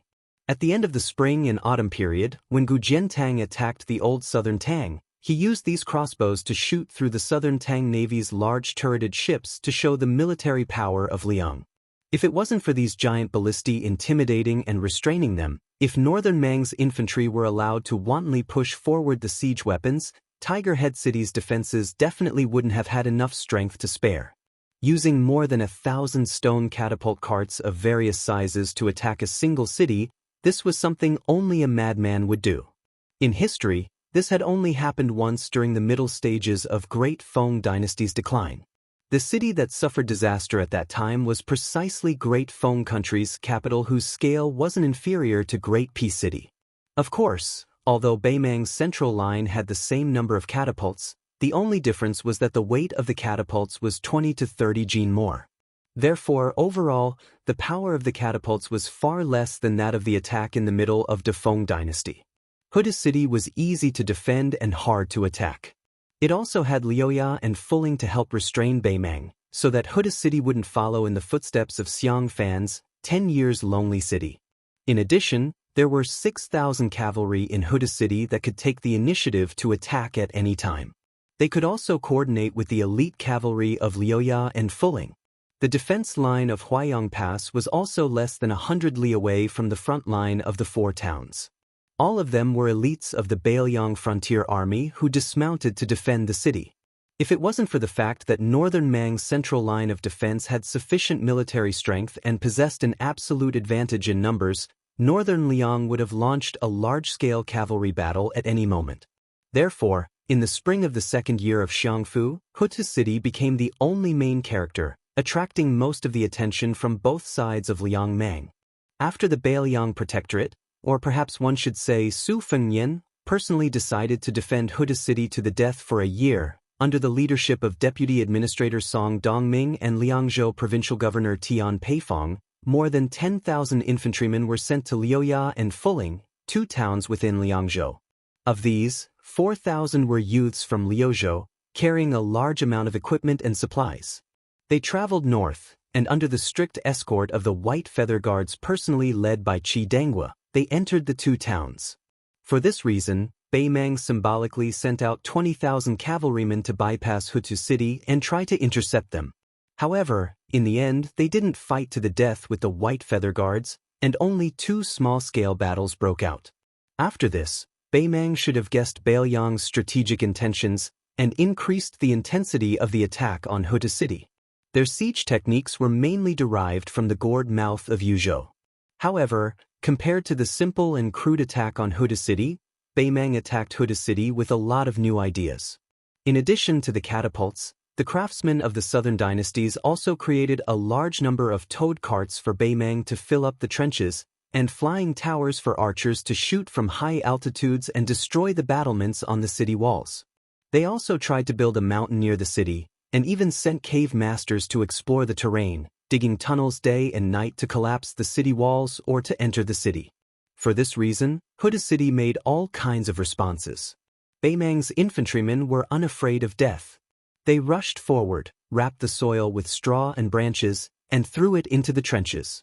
Hutu City shot the red-hot iron balls into the trenches and into the crevices of the straw. In the end, the ashes and soil only increased by a few inches, which was far from Beimang's expectations. Hutu City dug trenches inside the city walls and used fire to attack the trenches. Nearly 1,000 Beimang soldiers suffocated in the trenches and died miserably. Tiger Head City had long been prepared for the continuous assault of Northern Mang's 1,000 catapult carts. Lu Jinu's plan was meticulous. He had long ordered people to prepare more than 400,000 earthen blanks, using them to reinforce the city walls before the battle. Even though they were not as sturdy as the original city walls made of rammed earth, they made the catapult carts that Northern Mang had originally used to obtain victory merely look like decorations. When Beimang used the stupidest method to turn the soil into a mountain outside Hutu City, Lu Jinu used his own method to counter Beimang. He dug a tunnel to hollow out the foundation and sank thousands of Beimang's enemy soldiers. When the mountain collapsed and the earth cracked, dust flew everywhere. Even the Huaiyang Pass Governor-General House could see it. Even Chu Lushan, who rarely praised others, could not help but exclaim, "Lu Jinu is good at both offense and defense." As for the Northern Mang high-ranking officers who had suffered enough, towards this Northern Liang famous general whose reputation had long spread far and wide, everyone wanted to eat his flesh even more. After Liuya and Fuling each obtained 5,000 infantry to help defend the city, the light cavalry of the 2 towns could completely let loose. At the same time, Su Fengnian personally ordered the Xinli Ranch's horse farms in Inner Liangzhou to change or replenish warhorses for Liuya and Fuling, who originally needed to take care of long-distance raids. Instead, they had to focus on explosive power. Su Fengnian and the Governor-General House set a rule for Liuya and Fuling. The next battle was to be separated by 200 miles. As long as they found the right opportunity, they did not need to report to the Governor-General House and could go out of the city to find Beimang cavalry to fight. The only requirement was that they could preserve their main force after the battle, regardless of the outcome. This was an unbelievable military order for the Beiliang Frontier Army. There was actually such a good thing as not being punished after losing a battle? Fu Ling and Lu Ye even went to Huaiyang Pass to inquire about this matter, fearing that there was a mistake in the transmission of the news. However, the answer they received was positive. Afterwards, when the 2 cavalry generals met for a discussion, they were somewhat sullen and resentful.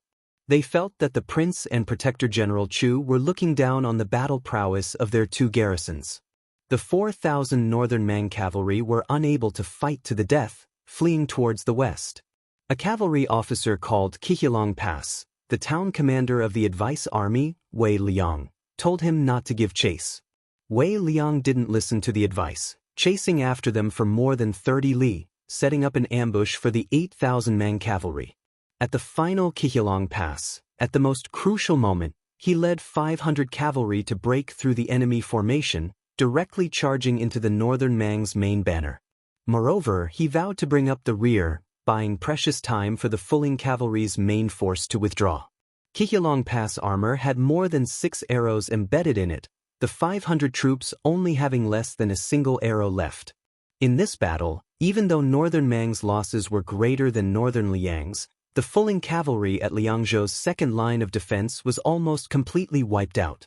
Even though there were still 5,000 infantry defending the city, without the cavalry, one of the two wings of the defense line that were originally flying together would be broken. Because of this, Wei Liang went to Huayang Pass to offer a humble apology. However, Su Fengnian did not punish this Fu Ling general. He only promoted Qiqilong Pass, who he had casually thrown into the Fu Ling military town as a junior commandant, to the position of inspector general above commandant and below commandant. He would lead the 1,000 cavalry after the quota was filled and set up the Zhanyan camp.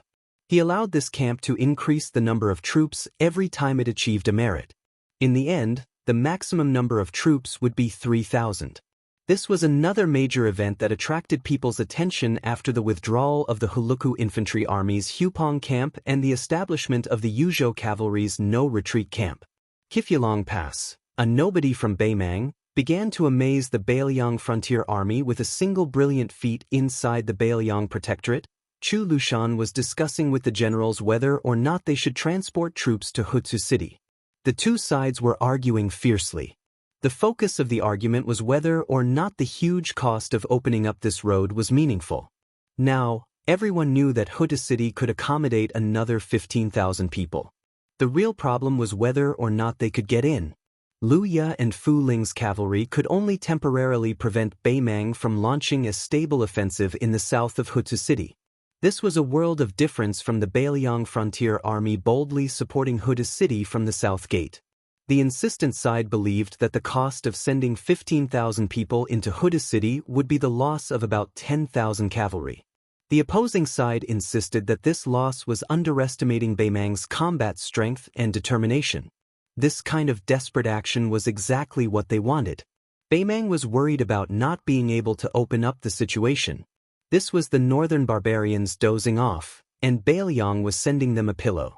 When the time came, not to mention losing 10,000 cavalry, even 30,000 people would not be enough to fill up the big hole in the south of Hutsu City.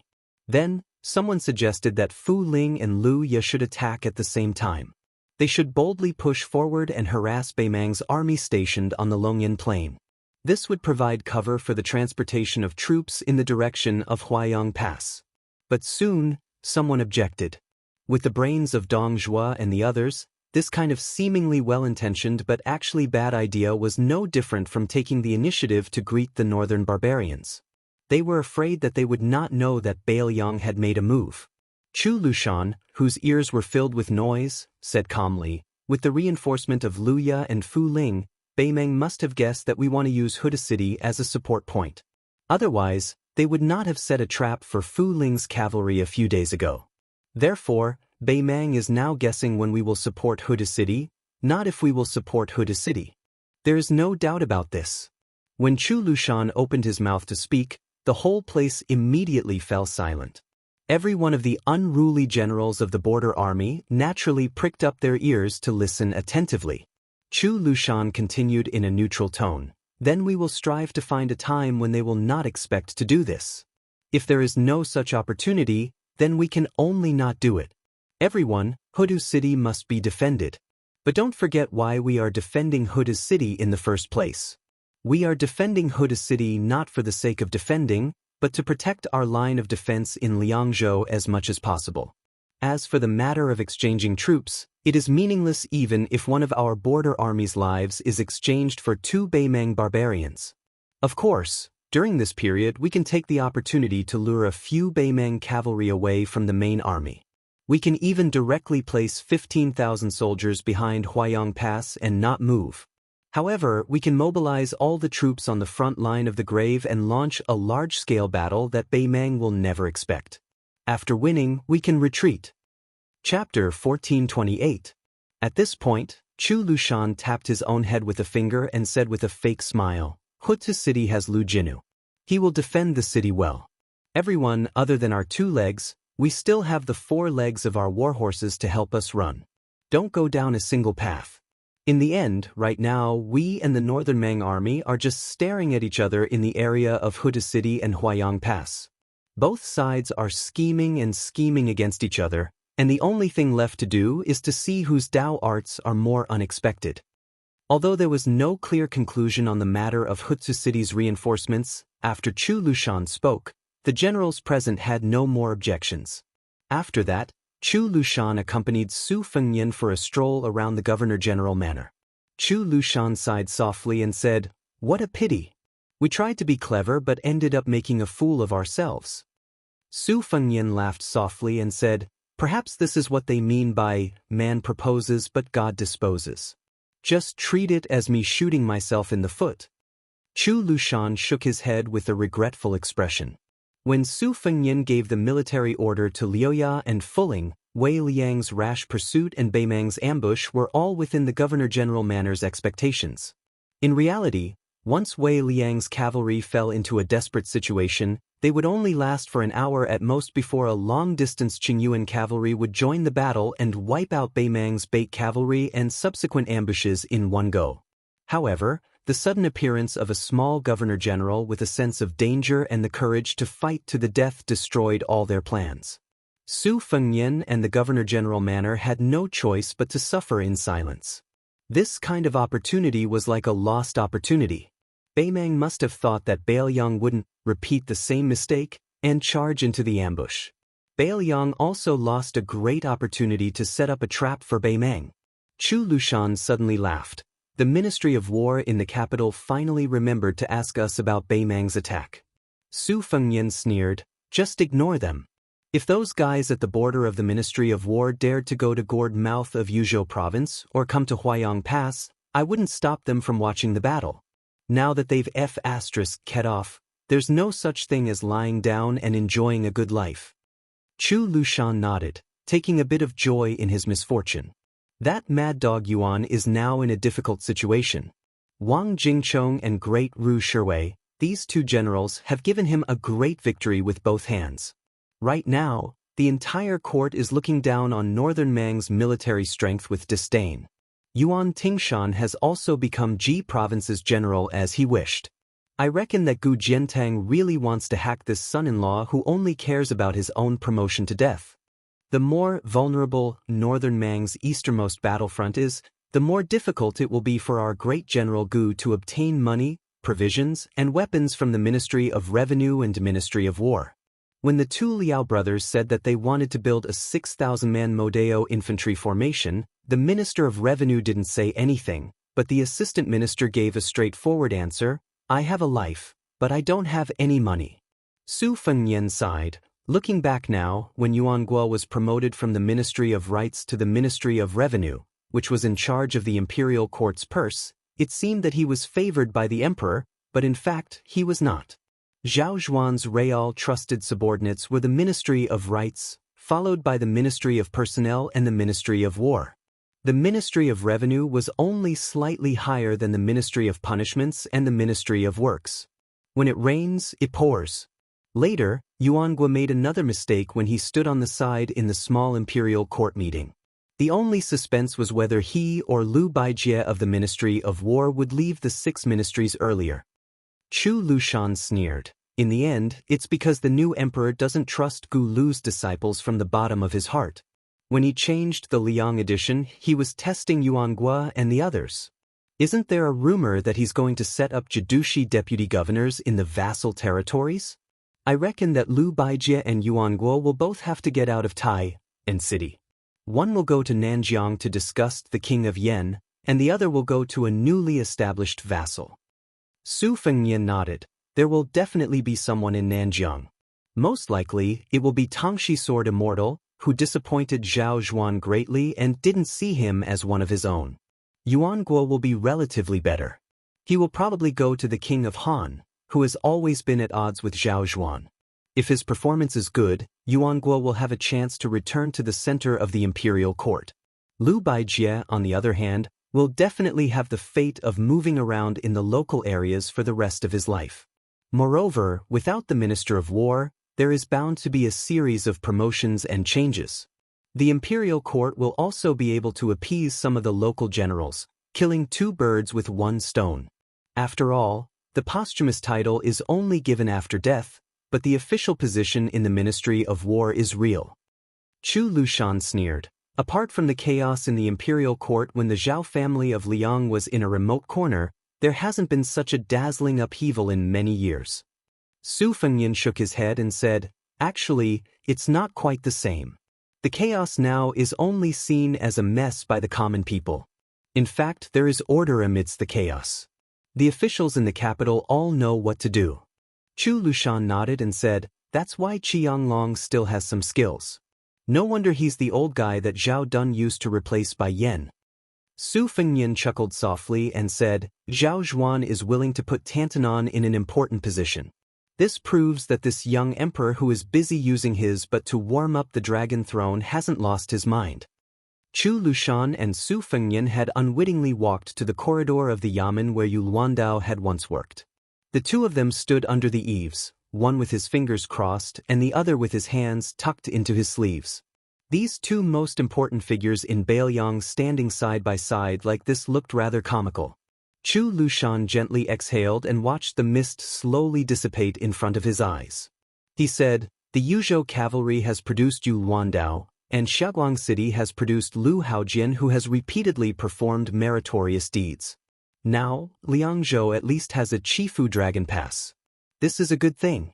I'm just waiting to see which of the 100,000 refugees in Liuzhou will emerge first. And that Hong Yu seems to be pretty good. His temperament is a bit like Huang Fuxi's. This kind of person is born for chaotic times."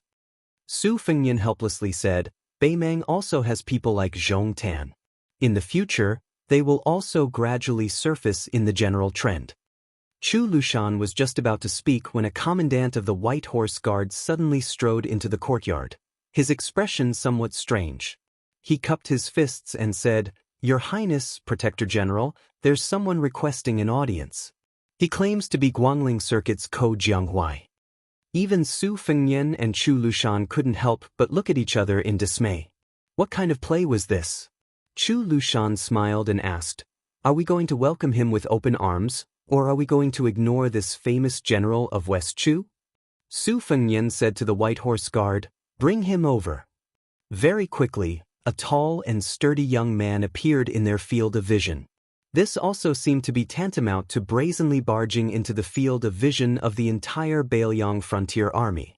Ko Jianghuai, who had entered Bailiang Circuit alone, didn't carry a sword or saber. He also didn't have the scholarly air of a scholar, and he wasn't even as refined as many scholars who traveled to Liangliang. Instead, he seemed more like a local scholar of Bailiang. He looked like the kind of person who had read the sages and could ride a horse to kill enemies. Ko Jianghuai shot a glance at the Protector General, who was indeed difficult to not notice. Then he stared at Su Fengnian and got straight to the point. "Su Fengnian, I, Ko Jianghuai, can serve Bailiang, but I have a condition. If there comes a day when I have to bring 10,000 Bailiang cavalry to Guangling Circuit, you don't have to worry about what I have to do." Ko Jianghuai is confident that I can match up to 10,000 cavalry. Chu Lushan laughed and said, "Even those courtesans in the brothels raise their own statuses, but they aren't as thick-skinned as you, Ko Jianghuai. If you, Ko Jianghuai, were at Guangling Circuit, I would be able to accept 20 or 30,000 cavalry, let alone 10,000. But here, where do you get the confidence to be worth 10,000 Bailiang cavalry? What, is it from fighting Zhao Yi and Song Li? Is it because of the outstanding fighting strength of their cavalry? Are they worthy of carrying the shoes of my Bailiang cavalry?" Ko Jianghuai's face was ashen. He was still staring at the northwestern vassal king, who was younger than him. Su Fengnian shook his head and said, "If you want to use the Bailiang cavalry to break the situation, I won't agree." Ko Jianghuai had a mocking smile on his face. "I didn't expect that the most powerful vassal king in the Liang dynasty would only have this much courage. You, Su Fengnian, don't know that the more Guangling circuit makes the Liang imperial court suffer, the more the Zhao dynasty will rely on your northwestern Su family? When the time comes, as long as you, Su Fengnian, are willing to lend me some troops, let's see if the imperial court will dare to use the two issues of censorship and transportation to make things difficult for Bailiang. To say the least, even if I borrow troops, I won't openly use the Bailiang cavalry's banner. To say the least, wouldn't it be more advantageous for Bailiang to change the imperial surname from Zhao to Jiang? Whether it's the princess, Chao Chongqing, or me, Ko Jianghuai, we're all destined not to be the Zhao dynasty of Liang. Not only will we not be a burden to Bailiang," Su Fengnian said calmly, "to be honest, I've thought about this in private when I was bored. I'll grit my teeth and give you 20 to 30,000 cavalry, and you'll take down the Guangling circuit. But if you want to help West Chu fight for the world, not to mention 20 to 30,000, even 50,000 or 100,000 would be a drop in the bucket. Do you really think that Western Shu's Chen Jibao and Liao's Gu Jiantang are just two wooden stakes? Do you really think that the hundreds of thousands of elite border troops in Nanjiang are just there to watch a play? When the time comes, don't even talk about waiting for your Jiang surname to become the emperor and then fully supporting the Northwest. I'm afraid that Beimang would already be marching south. Ko Jianghuai, you said that my vision is not big, and I don't deny it. But your vision is even smaller." Su Fengnian held back his laughter and said, "Moreover, your clumsy persuasion, especially this method of not giving up until you've shocked people to death, really isn't very clever. When I, Su Fengnian, roamed Jianghu in the past, I pretended to be a fortune teller and pretended to be a ghost. Every time, I could at least swindle some copper coins. As for you, don't even talk about 10,000 cavalry, you can't even bring one out of Bailiang." Chu Lushan laughed uncontrollably. Ko Jianghuai didn't show any anger from embarrassment. On the contrary, he looked somewhat regretful and relieved. This young man stood silently in the courtyard, appearing somewhat lonely and bleak. Su Fengnian walked down the steps and asked, "Do you know why Chao Chongqing didn't let you lead the troops?" Ko Jianghuai said in an indifferent tone, "He felt that I was only a talented general, not a talented commander. He felt that I should be able to see the distant town and city and not the gains and losses of the Guangling circuit." This time it was Su Fengnian's turn to be surprised. He asked curiously, "Then what were you thinking?" Chapter 1429. Ko Jianghuai calmly replied, "I only know one thing. With the strength of West Chu itself, so what if we attack Grand Peace City?" Chu Lushan clicked his tongue in wonder. "Kid, you're not stupid either. It's just that compared to the cautious and conscientious Xia Shibian, your Ko Jianghuai's appetite is even bigger." Ko Jianghuai gazed at this small mountain and asked back, "As a general, between the Su Shao who suffered defeat after defeat, and the Yi Baikue who won every battle and was only defeated once in his life, who would you choose?" Chu Lushan nodded. "That makes sense." Ko Jianghuai laughed self-deprecatingly, and then he turned around and left. Su Fengnian did not make a sound even after he had left the courtyard. Chu Lushan whispered, "Are we really going to let this flood dragon slip away?" Su Fengnian softly replied, "Compared to Ko Jianghuai, I still admire the hardworking Xia Shibian more." Chu Lushan grunted in agreement. Xia Shibian is easy to use, but it's hard to say about Ko Jianghuai. Su Fengnian suddenly yelled, "Ko Jianghuai, come in. You're walking so slowly out of the courtyard, who are you trying to impress?" Ko Jianghuai really did turn around and appear at the entrance to the courtyard. Su Fengnian laughed and said, "How many Bailiang cavalry you can take away will depend on your own ability. Starting from today, not only Huayang Pass, but also the cavalry in Liuya and Fuling towns will be under your command. Excluding Bailiang's losses, however many Beimang soldiers you can kill, I'll give you any cavalry other than the Great Snow Dragon cavalry and 2 groups of heavy cavalry. But let me say this first, those cavalry troops are not for you to use to attack Tai and city. They are just helping you to preserve some of West Chu's vitality. Then you have to bring everyone back here. In fact, you and I both know that Guangling Road is not suitable for you, Ko Jianghuai. Beiliang is just right for you. Do you want to make this deal? Ko Jianghuai's expression was uncertain. Su Fengnian pointed at him and said, all right. It's just a cheap trick. I, Su Fengnian, am also your senior. You, Ko Jianghuai, have been planning for this since the beginning. I didn't try to bargain with you, so you should be content. Ko Jianghuai laughed. I'm not good at acting, but you, Su Fengnian, shouldn't take advantage of us for granted. Once West Chu is defeated, it's over. Can you really abandon our princess and not save her? Won't you still have to lead your troops to rescue her? I'm just helping you find a way out. Su Fengnian nodded seriously and said, well, it seems like neither of us are good people. Chu Lushan looked at the sudden turn of events and was somewhat speechless. Young people these days. Ko Jianghuai, who was covered in dust, said indifferently, is there a place to sleep? I'll sleep for a day and a night first. As for leading troops to kill Beimeng barbarians, I'll talk about it after I've had enough sleep. Chu Lushan laughed and scolded, you're the boss. After Ko Jianghuai was led away, Su Fengnian looked up at the gray sky and fell into deep thought. After walking down the steps, Chu Lushan did not say anything to disturb him. He stood quietly to the side and closed his eyes to rest. After a long while, Su Fengnian said slowly, even if Ko Jianghuai uses an alias, it's still hard to say what the pros and cons will be in the future. Chu Lushan was somewhat puzzled. We don't have to worry about the imperial court. The current situation is pretty much the worst. One Ko Jianghuai can fight against 10,000 cavalry. Actually, that kid isn't bragging. There's Zhou Kong and great ancestor Gu overseeing the front line at Qinghatum, so there's nothing to worry about. But if there really is a big battle at Huaiyang Pass, Huang Laifu and the others won't be able to handle it, so I'll have to personally take the field. With Ko Jianghuai, we'll have a much easier time. Why do you say that? Su Fengnian said bitterly, maybe I'm thinking too far ahead. Chu Lushan quickly understood and sighed, it's a bit far. But distant water can't quench a present thirst. Su Fengnian nodded and laughed, that's true. Let's use Ko Jianghuai to deal with the urgent situation first. Chu Lushan hesitated.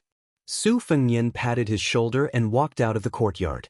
Chu Lushan stood in place and muttered to himself, is it because he's afraid that I, Chu Lushan, will really throw 300 caddies of meat onto the battlefield that he agreed to let Ko Jianghuai stay behind?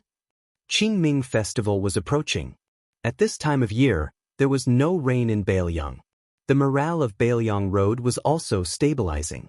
Liangzhou's Huda City was as stable as Mount Tai, and Xiaguang City, which was on the verge of collapse, was also defended. The youths of Liuzhou entered the border army one after another, and a general with the surname Ko suddenly appeared above the heads of the two towns of Liuya and Fuling. In name, he was the deputy general of Liangzhou. With Liuzhou's languishing Wan Saber's illustrious military exploits, Liangzhou's border army was not surprised by this. This also indirectly proved that the young king's control over Beiliang's military and politics was growing. This was definitely not something he could do just because his surname was Su. The Qingming Festival was a festival that occurred between the middle of spring and late spring. It was a time when the qi was clear and the scenery was bright, and all things were visible, hence its name. In previous years, Beiliang and the Central Plains had more or less the same customs. Other than the tradition of sweeping the tombs and offering sacrifices to the ancestors, there were also night lanterns praying for blessings, and planting willows to ward off evil spirits. However, this year, Beiliang Road's various provincial and county officials had specifically ordered that planting willows was not allowed, and no explanation was given. Qingming Festival was one of the ghost festivals, and it was also the time when willows sprouted and turned green. As a result, the saying, when a willow branch grows on the door, 100 ghosts will not enter the house, was very popular. It was just that many of the troublemakers in Beiliang had already left the country, or they had been dealt with until they were docile and obedient. Thus, there was no disturbance or objection to this kind of small matter. In the second year of the auspicious talisman, Liangzhou was bright and clear without rain, and the weather was mild and excellent. However, there was a kind of speechless solemnity in the provincial capital where Mount Qingliang of Liangzhou was located. There were constantly important people rushing into the city with their personal cavalry.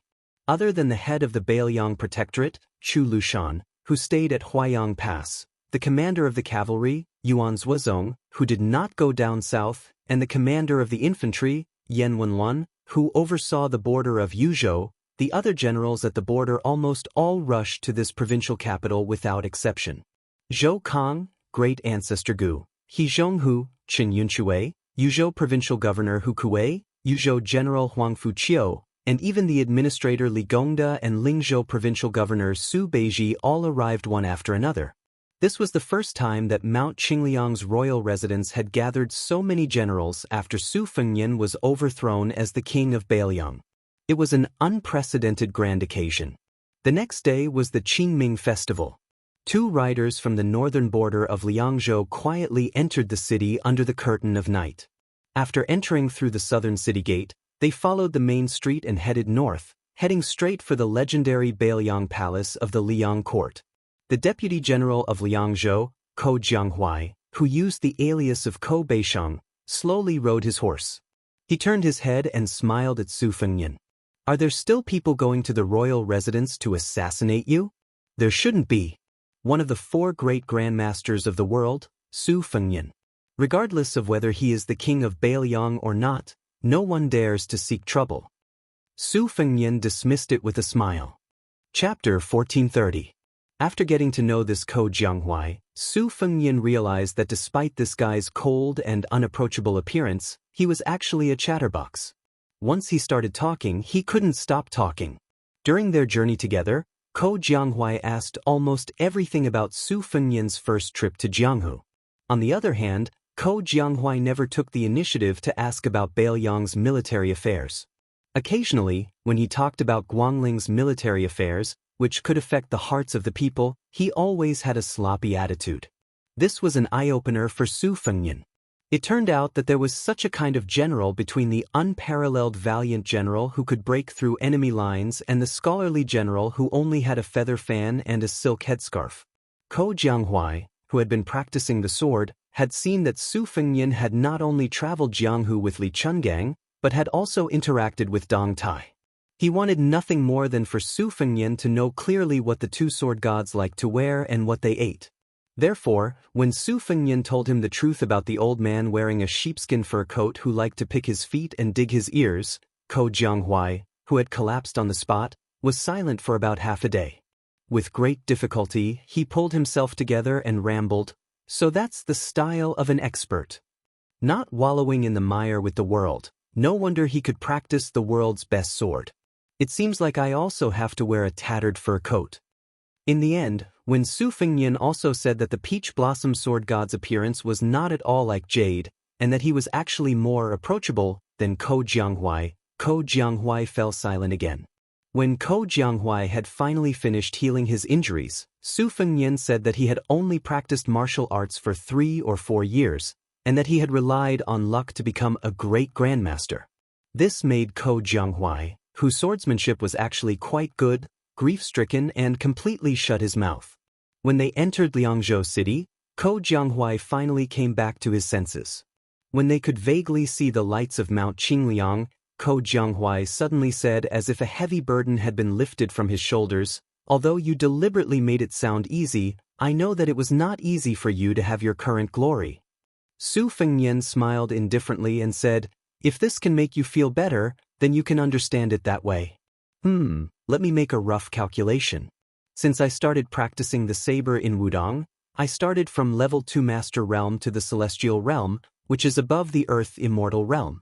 If I really count, there are 6 realms. It seems that I broke through more than once a year. Alright, you are still a master and not at Vajra Realm. If you are lucky, 4 to 5 years later, you might be the top expert in the world." Thus, Ko Jianghuai stopped talking.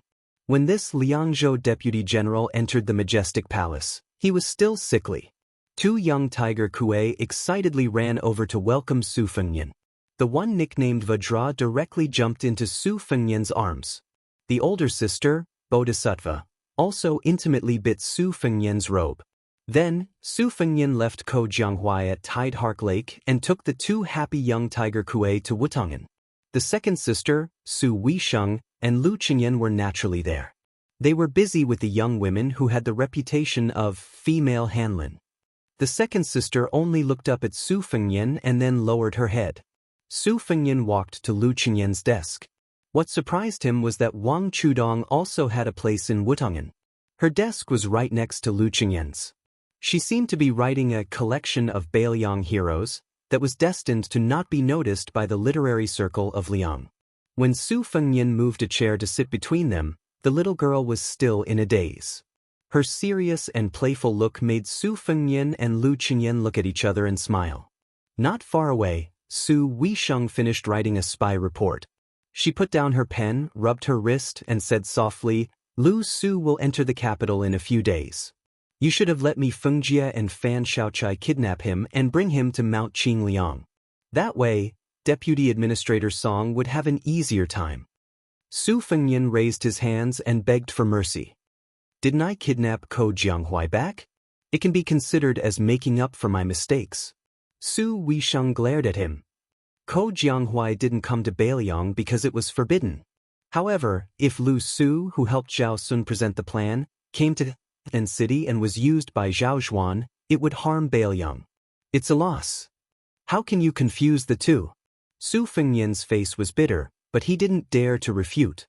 Lu Qingyan also didn't help him out with words. She just smiled at him.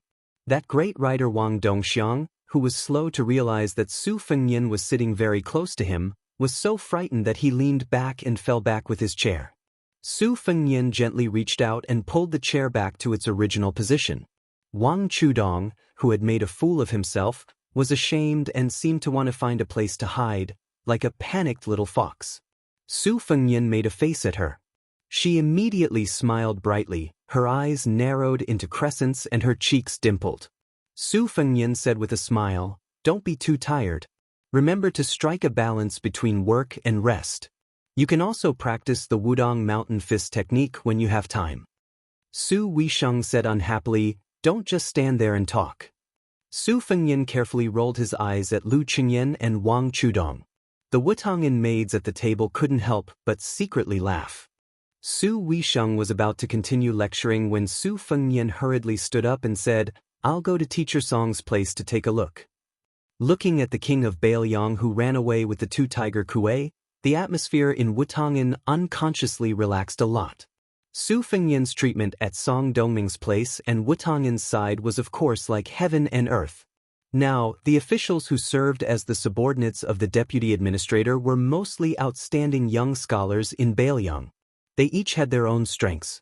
However, compared to the younger generation of Jianghu who worshipped and envied Su Fengyan's identity as a great master, these scholars were more in awe of Su Fengyan, the leader of 300,000 iron cavalry, after in-depth understanding of the current situation in Bailiang. Therefore, when Su Fengyan and Song Dongming, who was taking a break from the busy drinking tea, these young people were all paying attention to the young king's every move. Song Dongming held the teacup that Su Fengyan had personally brewed and poured tea for him. He was not in a hurry to drink tea. He was only using it to get rid of the spring chill. He said softly, "All the scholars who went to Liangliang have arrived. The family members of the soldiers who died in battle have also arrived. There are certainly some rumors among them. I hope you don't take it to heart." Su Fengyan nodded. Some of the rumors were the same as many people who heard that he had gone outside the Calabash Gate and felt that he was showing off his bravery.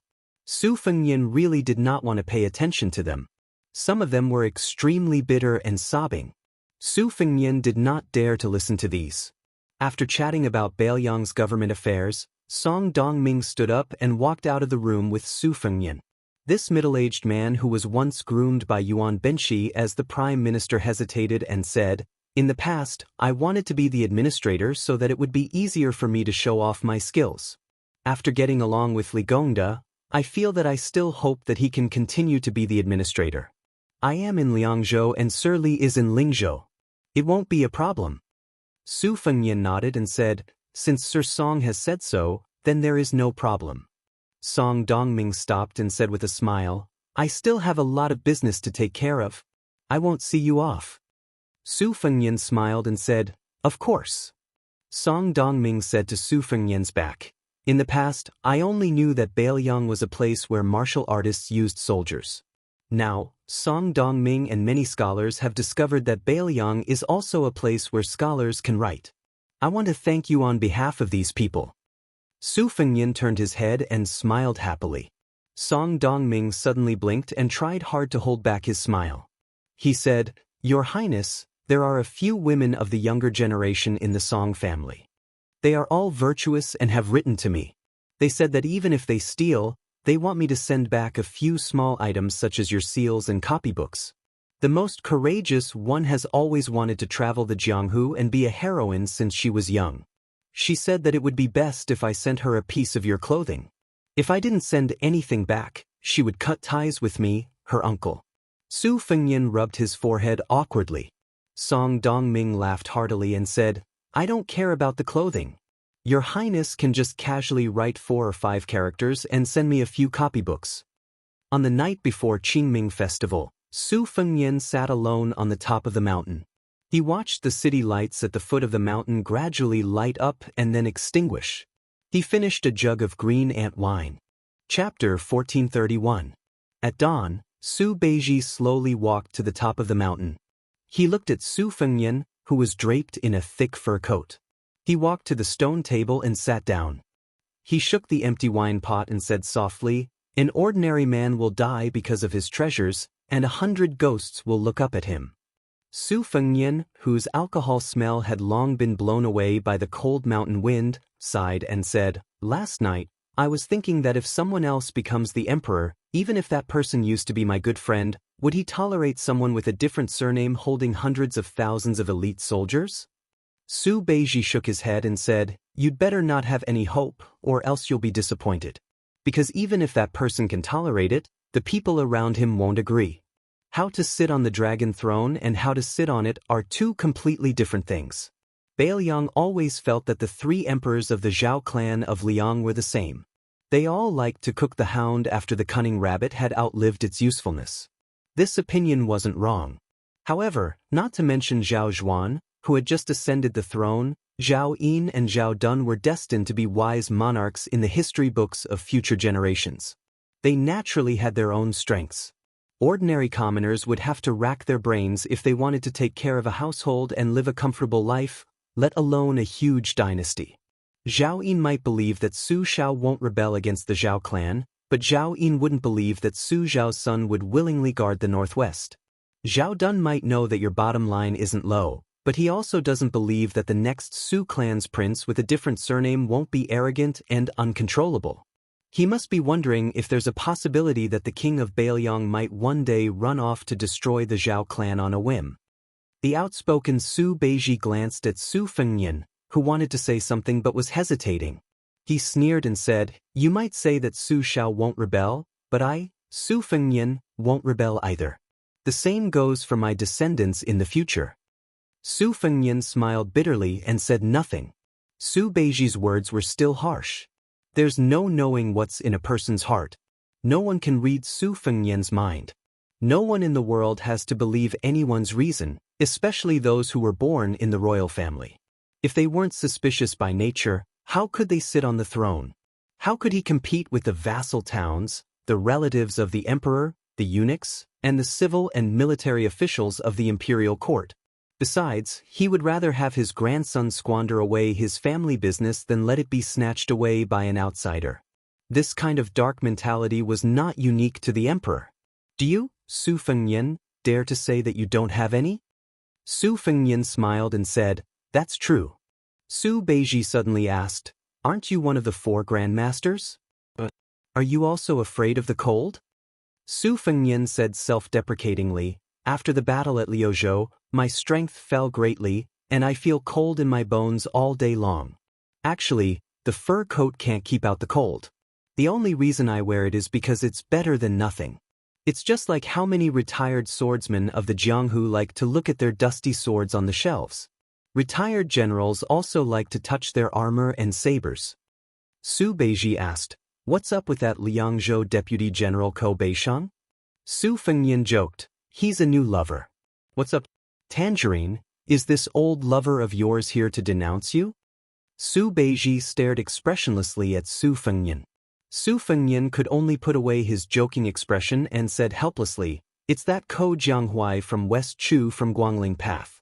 He made a deal with me and we're both getting what we need."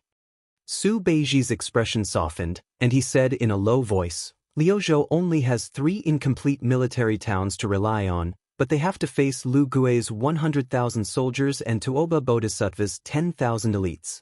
They have 30,000 Long Xiang armies, 2 deputies. Wang Lingbao is only a valiant general. Although Li Mofen is a talented general, there's a huge disparity in strength between the 2 sides at Liangmang in Liuzhou. Li Mofen is also not an immortal who can make soldiers out of beans. The Long Xiang army is still in a perilous situation, and we need Ko Jianghuai, who has the potential to be a top general of the spring and autumn period, to help us in our hour of need." Su Fengnian nodded and said, "When Ko Jianghuai makes a name for himself at the Huayang Pass defense line in Fuling, Liuya, and Huayang Pass, I also have plans to let him become a general there. In the northern pass of Liangzhou, the space for us and Beimang to maneuver our troops is limited. In the end, it's just a fight to the death. Therefore, we have to defend multiple passes and garrison troops, and both sides have their hands tied. However, Liuzhou is like a blank piece of paper. It has plenty of blank space for Ko Jianghuai to display his military talents to the fullest." Su Fengnian suddenly laughed and asked, "Juzi, you're actually afraid that something will happen to Qin Shiliang in Qingcang City, right?" Su Beiji asked back, "Do I have to scheme against my colleagues every day for you, the king of Beimang, to feel at ease?" Su Fengnian slammed the table and glared at her. "Juzi, you can't vent your anger on me just because you were bullied in Lingzhou and scolded by others, okay? Let's talk nicely, okay?" Ko Jianghuai, who was casually strolling around Mount Qingliang, coincidentally saw this scene and heard these words. For some reason, he felt a chill run down his spine. Could it be that Su Beiji had an affair with that Su Beiji? Otherwise, how could a provincial governor without any foundation make the king of Beimang feel so wronged? Ko Jianghuai quickly turned around and was about to retreat. However, he was stopped by Su Fengnian. Then, the 3 of them surrounded the stone table and formed a tripartite formation. Ko Jianghuai's expression was as if he was deaf, blind, or mute just because they were flirting. Su Fengnian looked at Ko Jianghuai, who was pretending not to look. He pointed at Su Beiji and introduced him with a smile. Lingzhou Provincial Governor Su Beiji, praised by Mr. Song Dongming as the kind of person who can slaughter commoners and stabilize the country. Unfortunately, his alcohol tolerance is poor, and his alcohol tolerance is even worse. Once, when he was drinking with the Fish Dragon Gang in Lingzhou, I had to personally carry him back. Ko Jianghuai said seriously, "Greetings, Provincial Governor Su." Su Beiji also regained his usual elegance and said with a smile, "General Ko's arrival in the Beiliang Frontier Army is like adding wings to a tiger." Su Fengnian said mischievously, "Aren't you helping the tiger do evil?" Su Beiji laughed coldly, "Oh, impressive, scolding all 3 of them at once. You don't even let yourself off." Ko Jianghuai also said seriously, "You hurt yourself by hurting 1,000 of your enemies. It can be seen that the king of Beimang is very lousy at using troops." Chapter 1432. Su Fengnian said proudly, "Just by talking he can destroy Ko Jianghuai and Su Beiji together. How is he not qualified? If we fight? HM? Why don't we give it a try?" At this time, a large group of people who had just reached the summit of Mount Qingliang began to jeer. "Give it a try. You must give it a try. General Ko, I have high hopes for you. If you win this battle, you'll be one of the few great grandmasters in the world. Not to mention Liangzhou's deputy general, you'll even be Liangzhou's general. If you still think your position is too low, I, Chen Yunxue, will give you the position of deputy general of the infantry. General Ko, we've been unhappy with His Highness for a long time. We're old, so even if we win, it's an unfair victory. Today, you're the same age as His Highness, so you must help us vent our anger. If worst comes to worst, I, He Zhonghu, will personally carry you down the mountain. Turning his head to look at this large group of Bailiang's most powerful officials, Ko Jianghuai, who had just arrived in Bailiang, felt his mouth twitch. For a moment he was not used to it. In Guangling Dao, whether it was in his early years at Shangyin Academy or later in Dechu's court, there would never be a scene like this where old men ganged up to trick a young junior. While he felt that it was ridiculous and funny, Ko Jianghuai also felt an irrepressible emotion in his heart. Perhaps it could be described as intense passion. Among these old men, there was the #1 general of the old southern Tang, Ancestor Gu, the partridge Shokong, He Zhonghu, who had defeated 40,000 later Sui infantry with 8,000 cavalry, and Chen Yunshui, who always put on his armor and charged into battle. Behind the 4 deputy commanders of the Bailiang Frontier Army were the administrator Li Gongda and the deputy administrator Song Dongming, dressed in civil official robes, and Huang Shang, who had the reputation of being the conscience of the Lianyang imperial censor. Other than them, Ko Jianghuai recognized the Liangzhou provincial governor Tian Peifong, the Yuzhou provincial governor Hu Kuei, the Yuzhou provincial governor Hu Kuei, the Lingzhou deputy general Han Laoshan, and the others, based on their official robes and decorations. It was a pity that Ko Jianghuai never got to see the commander of the Bailiang cavalry, White Bear Yuan Zuozong, or the infantry commander, Yan Wenlan. Of course, he didn't get to see the Yu family's proudest weapon, Yu Luan Dao. Ko Jianghuai couldn't help but feel some regret. One had to know that when Ko Jianghuai was studying at the Shangyin Academy, he had spent countless nights reading through great ancestor Gu's theory of war and deducing the classic battles created by Zhou Kong, He Zhonghu, Chen Yunshui, and the others. It was soul-stirring, enough to go with wine. Ko Jianghuai saw that there were 20 to 30 generals standing behind them. Most of them were relatively young, around 34 years old. They should be the high-ranking military officers with real power after Bailiang's reform. For some reason, Ko Jianghuai couldn't help but stand up and salute these people with cupped fists. He Zhonghu was the first to return the salute. After that, everyone else also smiled and cupped their fists. Ko Jianghuai inadvertently discovered that even a scholar like Tian Peifong didn't hesitate when he cupped his fists with the generals. Then, everyone went up the building and looked down at the city. As time passed, they gradually dispersed. By noon, only Su Fengnian, Su Beiji, and Ko Jianghuai were left, as well as the 2 young tiger Kuei that were jumping around Su Fengnian. In the end, Su Beiji also went out of the building to Song Dongming's half-waist official residence to discuss matters. Ko Jianghuai, who had nothing to do, also followed him down the mountain and went to the tide-listening pavilion to enjoy the scenery. Su Fengnian was waiting for a group of people in the building. There were 5 of them: Su Yanbing, a family of 3, and a Beimang youth. Su Fengnian looked at the Beimang martial grandmaster who already looked like a commoner from Liang. His expression was complicated and he said, "It really is you." It was the middle-aged man from Huyan Temple. He grinned and didn't say anything. His daughter, on the other hand, opened her eyes wide and stared hard at Su Fengnian, the young master she had appointed as her master. She raised her little head and stared at him for a long time, seemingly disappointed. She sighed like an old man and muttered, "So he's just like my father. He doesn't seem very powerful." Su Yanbing said calmly, "We fought twice, and there was no clear victor. For the last battle, neither he nor I were in a hurry." Su Fengnian felt as if a heavy burden had been lifted off his shoulders. He smiled and said, "There's no need to be in a hurry." Su Fengnian looked at Taimai, who was often mentioned in the spies of the Fu Shui chamber. He looked at the ordinary sword at his waist and said with a Beimang accent, "Good sword." Timidai thought it was just a polite remark and only nodded with a cold face. However, this young man's expression was still somewhat uneasy. After all, this vassal king with the strongest military force in the Liang dynasty was not only the mortal enemy of Beimang, but also the martial grandmaster who had defeated Wang Xinji of Wu City. In the corridor outside the building, Huyan Temple supported his daughter and let her stand on the railing. When Su Fengnian saw a figure, he said goodbye and went downstairs. Su Weisheng sat in his wheelchair and glanced at the people upstairs. He said softly, 10 days ago, Shishu sent a message to Wutungen, asking you to go to the border of Lingzhou. I ignored it.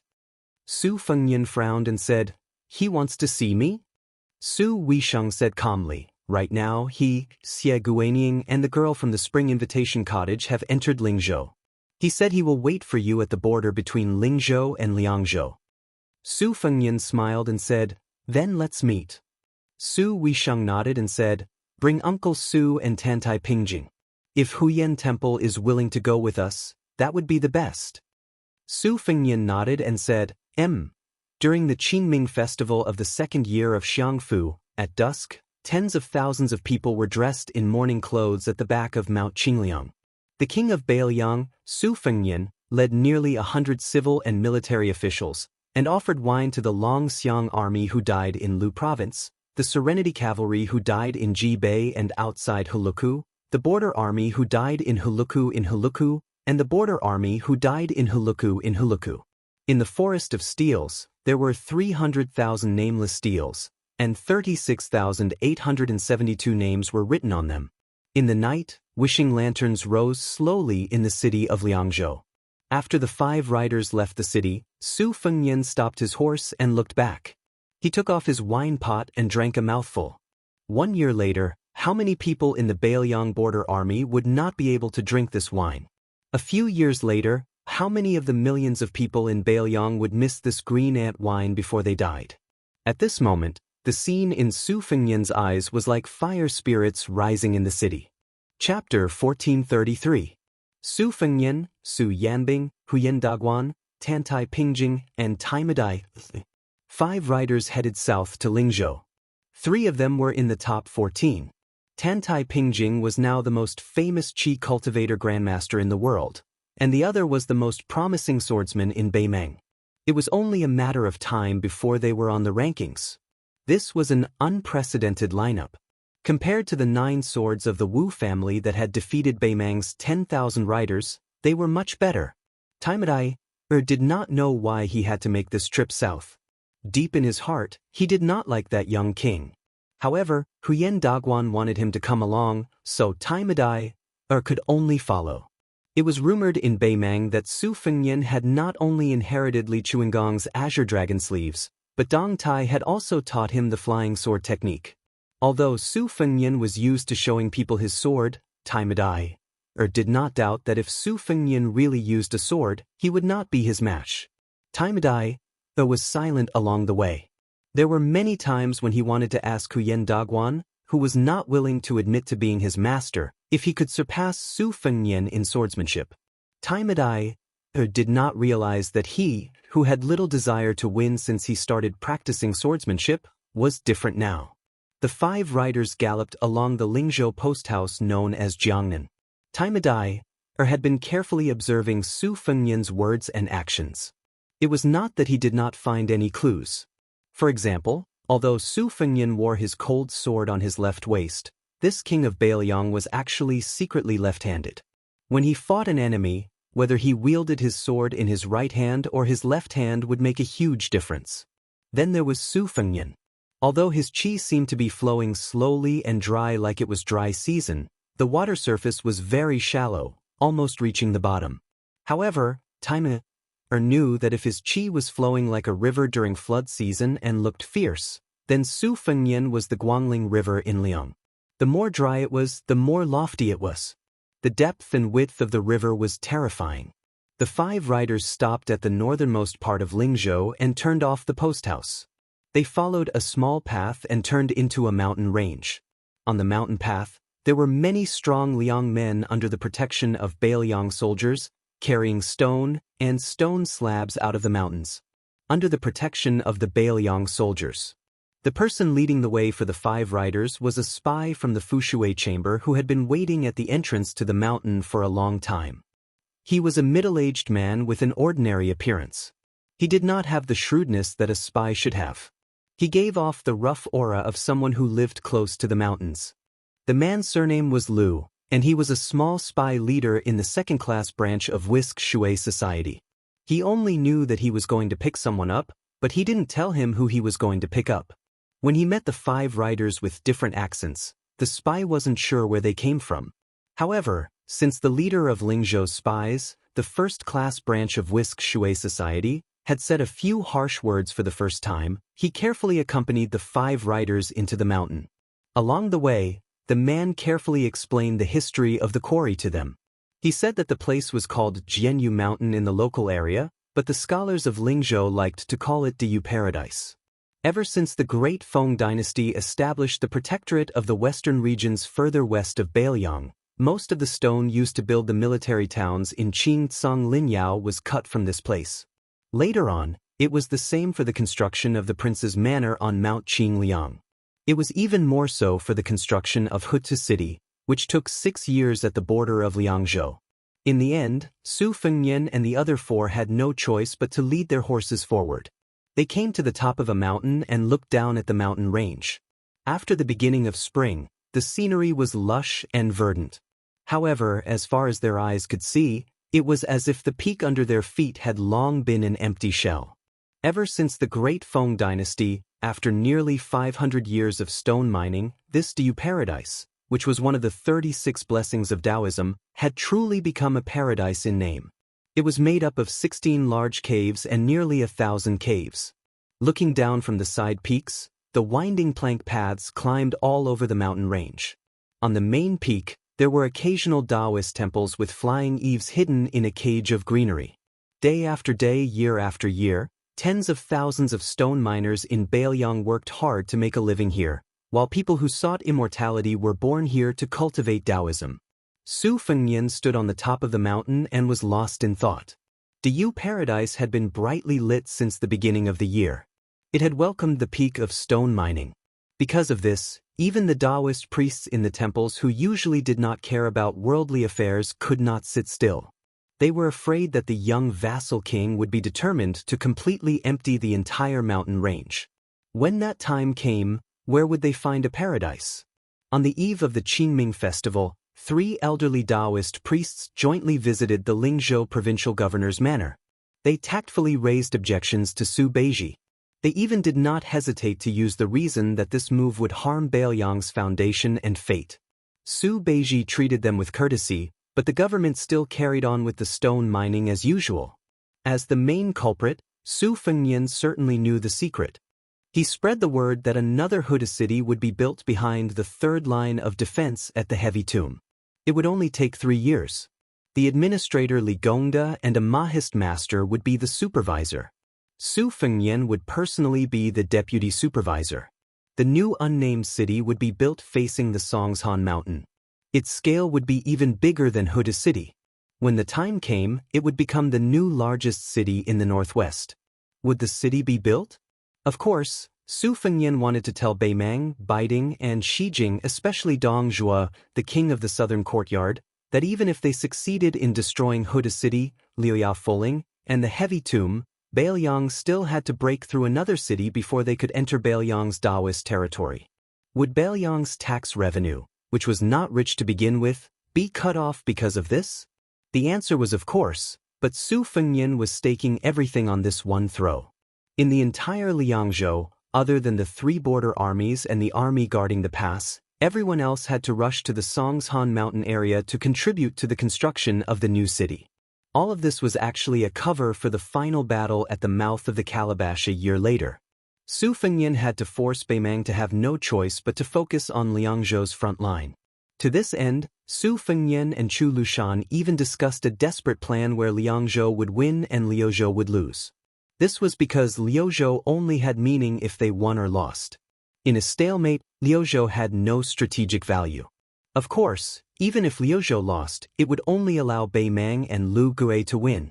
If it was a Pyrrhic victory, then Ko Jianghuai would become an important chess piece. It was precisely because of Ko Jianghuai's arrival that Chu Lushan came up with the idea of being even more ruthless to the enemy than to himself. Then, Su Fengnian agreed. This meant that the 30,000 Longxiang soldiers, the 3 towns of Liuzhou and Qingcang, and the 100,000 refugees who had not yet moved into Beiliang would definitely be in danger. And Su Fengnian's younger brother, Su Longxiang, would be the first to bear the brunt of this. Therefore, when Su Fengnian agreed, Chu Lushan's expression was complicated. Later, in Wutong'an on Mount Qingliang, Su Weisheng did not treat Su Fengnian well. This was probably because she was conflicted about Su Fengnian's decision. Su Fengnian pointed to a cave in the distance, then turned to Tan Tai and asked calmly with a smile, "After I heard about the stone quarrying in the grotto heaven of Lanyu, I couldn't understand why the grotto heaven was so majestic, but the entrance was so narrow. Back then, I only heard from my master that quarrying in the grotto heaven was actually not as difficult as outsiders thought. To use the words of those who followed in their father's footsteps, it was like cutting soft tofu with a knife. However, after the stone was hung out of the grotto heaven, it would quickly become as hard as iron." "Sect Master Tan Tai, do you know what's going on here?" Tan Tai said softly, "Many tombs and antiques that have been preserved for thousands of years will vanish when they see the light of day again. The stone in the mountainside hardens when it comes out of the mountain, probably because of the same principle, but a different manifestation.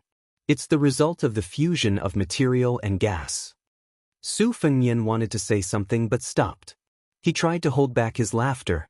After a long time, he finally could not help but say, "When I was young, I was unscrupulous and spoke without thinking. After pondering for a long time, I finally came up with an explanation. I felt that the stone turning from soft to hard was actually like a fledgling taking off his pants after seeing the world in the brothel. As a result, I went to Tide Listening Pavilion and was punished by my master to copy tens of thousands of words of the sage's classics. At that time, I even wanted to die." Tan Tai, who was dressed in white like an immortal, took a deep breath. Huyen Daguan smirked and told the real fledgling Taimeng about the general idea. The latter rolled his eyes. Su Fengnian turned his head and asked, "Master Tandai, can I ask one more question?" The Qi cultivator sneered, "Can I not answer?" Su Fengnian had to be thick-skinned and asked, "Is it possible for a person to stay at the bottom of the lake without eating or drinking for 10 or 20 years? Is it possible for the best Taoist to abstain from food and gas, or the Buddhist to meditate in meditation? Do you Qi refinement warriors have any similar skills?" Tan Tai Pingjing kept silent. It was Huyen Daguan who said, "As long as it's not at the bottom of the lake, it's possible." Su Fengnian fell into deep thought. How did Chu Kuangren with the clavicle chain and the saber do it? This was something he had been curious about since he went to Wutang Mountain to practice his saber. At that time, he thought that his realm was not enough and did not understand the power of a first-rank martial arts master. However, when he reached the Vajra realm, he realized that even if he reached the Vajra realm, it was impossible. After that, he advanced to the Xian Finger realm and Celestial Phenomenon realm, but Su Fengnian still could not get a reasonable answer. Later, when Gao Shulu was unsealed and they fought, he achieved the celestial body. Only then did he know that to reach Chu Kuangren's level, only a land immortal who was good at Qi cultivation could barely do it. However, in Su Fengnian's eyes, Chu Kuangren's martial arts realm was not too high. He was at the first rank, but he was definitely not at the Celestial Phenomenon realm. This was enough to make Su Fengnian puzzled. Back then, the suppression of the old man with two sabers who came from the Beimeng princess tomb like Helian Wei was done by Old Huang. However, the real mastermind behind the Tide Listening Pavilion's top floor was the master behind it. However, the master did not give any clues until his death. Chapter 1434. Su Fengnian suddenly lamented, "The wise man devises his strategies, the brave man exerts his strength, the benevolent man spreads his benefits, and the faithful man is loyal. The civil and military struggle, the monarch and his subjects live in harmony, and he can rule with his head bowed." Rule with his head bowed? It sounds easy, but in the past dynasties, except for those emperors who enjoyed the peace of the world, they wanted to expand their territory in prosperous times, but in troubled times, they wanted to protect their ancestral lands. Taking a step back, if both civil and military are used, then who is the wise man scheming for? Is it for the monarch or the people? Isn't Zhang Julu's death the price for the nobility of the people and the monarch of the people? If the brave man exerts his strength, will he be greedy? A man who is never content is like a snake trying to swallow an elephant. Will he be addicted to sitting on the dragon throne? The benevolent man nurtures his hopes, and the mud and sand go down together. Is he fishing for fame? For example, like this old man of the Song family, who steals copies of memorials to the imperial calendar in order to leave his name in history. If the faithful man is loyal, Will there be officials who are foolishly loyal and actually bring disaster to the country? Su Fengnian mocked himself. Who doesn't want to be an emperor? When I was young, I often thought that other than the dream of being a hero, which is now gone, the next dream was to be an emperor. Once I had the power of the dynasty in my hands, I could kill all the eyesores in the world, and all the women in the world would be mine. How refreshing would that be? However, as time passed, I realized that being an emperor really wasn't easy. Zhao Zhuan's grandfather wanted to kill Su Shao. Zhao Zhuan's father killed the Han family of Ji province, and before he died, he had to kill Zhang Julu before he could rest in peace. Zhao Dun and Liang didn't accept Li Xiaoxin's new calendar from the two Zen temples, and didn't choose to let the world have 60 more years of peace. Instead, they let the descendants of the Zhao family have a few more years of imperial power. I think it was also at that moment that Zhao Dun and Zhang Julu, a pair of wise monarchs and famous officials who could have been immortalized through the ages, began to truly part ways. Only then could Zhang Julu make up his mind to seek death, and Zhao Dun forced himself to let Bai Yan die. I ask myself, if one day I finally become the emperor, would I feel more and more guilty when faced with so many choices? Would they kill Su Beiji, Qin Shiliang, Chu Lushan, and Yuan Zuozong? Would they break up the Beiliang frontier army and let the old men who wanted to die on the backs of the horses beyond the Great Wall die on their beds in the misty central plains? In the future, the sons and grandsons of Su Fengnian, will the men fight with each other for a seat? When they are young, they will make solemn vows and talk cheerfully, but when they are older, they will hide daggers behind their smiles and turn against each other. Will women marry people they don't even love? Su Fengnian looked at Su Yanbing and asked with a smile, "Uncle Su, is this considered soft-heartedness?" Su Yanbing nodded, but said, "There is a saying that soft-heartedness doesn't lead an army, but it doesn't mean that those who lead an army have to have a heart of stone." The four great generals of the spring and autumn period who are equally famous as the great general, whether it's Yi Baikuei or Gu Jiantang, are usually very amiable and approachable when leading an army. Training an army for 1,000 days to use it for a single day. The time when one is truly ruthless and merciless is when one uses the army. On this point, Chu Lushan did very well. Su Fengnian gently looked to the south. Over there was someone who did even better than Chu Lushan. The five of them led their horses down the mountain. The spy surnamed Lu, who had been standing far away from them, continued to lead the way. At the foot of the mountain, they happened to run into a large group of quarrymen who had come out of the depths of the mountain. The mountain path paved with crushed stone was only wide enough for 3 or 4 people to walk side by side. The smaller stones were tied up in layers on wheelbarrows and transported out of the mountain. The larger stones were placed on donkey carts and ox carts. There were also many quarrymen carrying stones in groups. Compared to Nanzhao's red sandalwood, which was worth an inch of gold and could be transported by river, the transportation of stone was even more clumsy. When Su Fengnian was about to mount his horse and leave the mountain, he saw a white-haired but tall old quarryman who was physically exhausted. The long piece of stone on his back suddenly tilted, and the old man fell along with the stone onto the path of crushed stones. Fortunately, the old man's body was still healthy and did not hurt his muscles or bones. He sat on the ground awkwardly and smiled bitterly. A Lingzhou quarry supervisor wearing armor and carrying a sword turned a blind eye. He did not arrogantly crack his whip like the government's lackeys in Ling. He allowed a young, dark-skinned quarryman to secretly stop and hand the old man a jug of strong wine. The nearby Beiliang soldiers wanted to go forward and stop them, but the supervisor, who looked like a deputy captain, gently shook his head and used his gaze to stop his soldiers from going forward. However, when Su Fengnian approached, 7 or 8 soldiers simultaneously held their swords and glared at him. The quarry was currently not open to the public. The outsiders who could enter were all people who were close to the government and had a clean family record in the whisk room. After all, the large and small Taoist temples in Dayu Paradise still needed the support of incense. The Great War of Liang Mang had begun, and more people came to pray for blessings. The most prosperous Lingzhou naturally had a lot of incense. Regardless of whether they were rich or poor, they all asked for something like a protective talisman. Su Beiji set an unwritten rule for the large and small Taoist temples in Lingzhou. In the past, they did not have to hand over incense money to the government.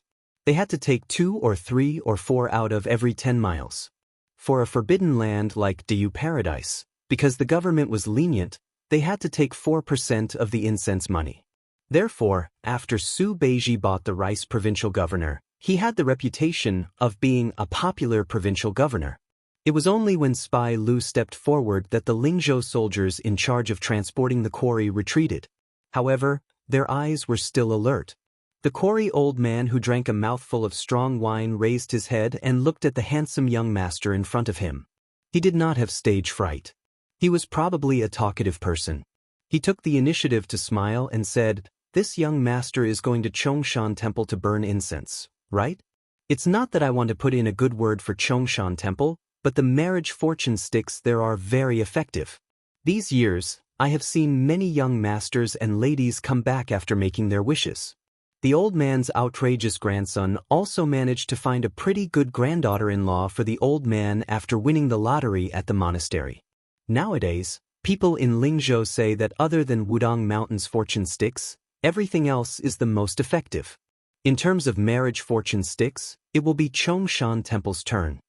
Speaking of which, the extremely hospitable old man unconsciously raised his hand as if he wanted to invite the young master to drink a mouthful. However, he quickly pulled his hand back. It was clear that he realized that this kind of green ant wine that could be bought for 20 copper coins was expensive for quarrying people like him, but how could a young master like him drink it? Su Fengnian was originally going to take the wine pot, but when the old man pulled his hand back, he could only give up. He smiled and squatted down. Soon, Su Yanbing took a wine pot from the horse's back and threw it over. Su Fengnian reached out to catch it and handed it to the old man. "Old uncle, drink mine. If you don't mind, you can take it all." The old man was not polite. After taking the wine pot, he opened it and sniffed it hard. He laughed and said, "It's both green ant wine. They have the same name, but just by smelling it, I know that young master's wine is more valuable. I like to drink all my life. If someone gives me wine to drink, I won't refuse. However, I'll just pour a few mouthfuls into my grandson's wine pot. I won't have the face to ask for more."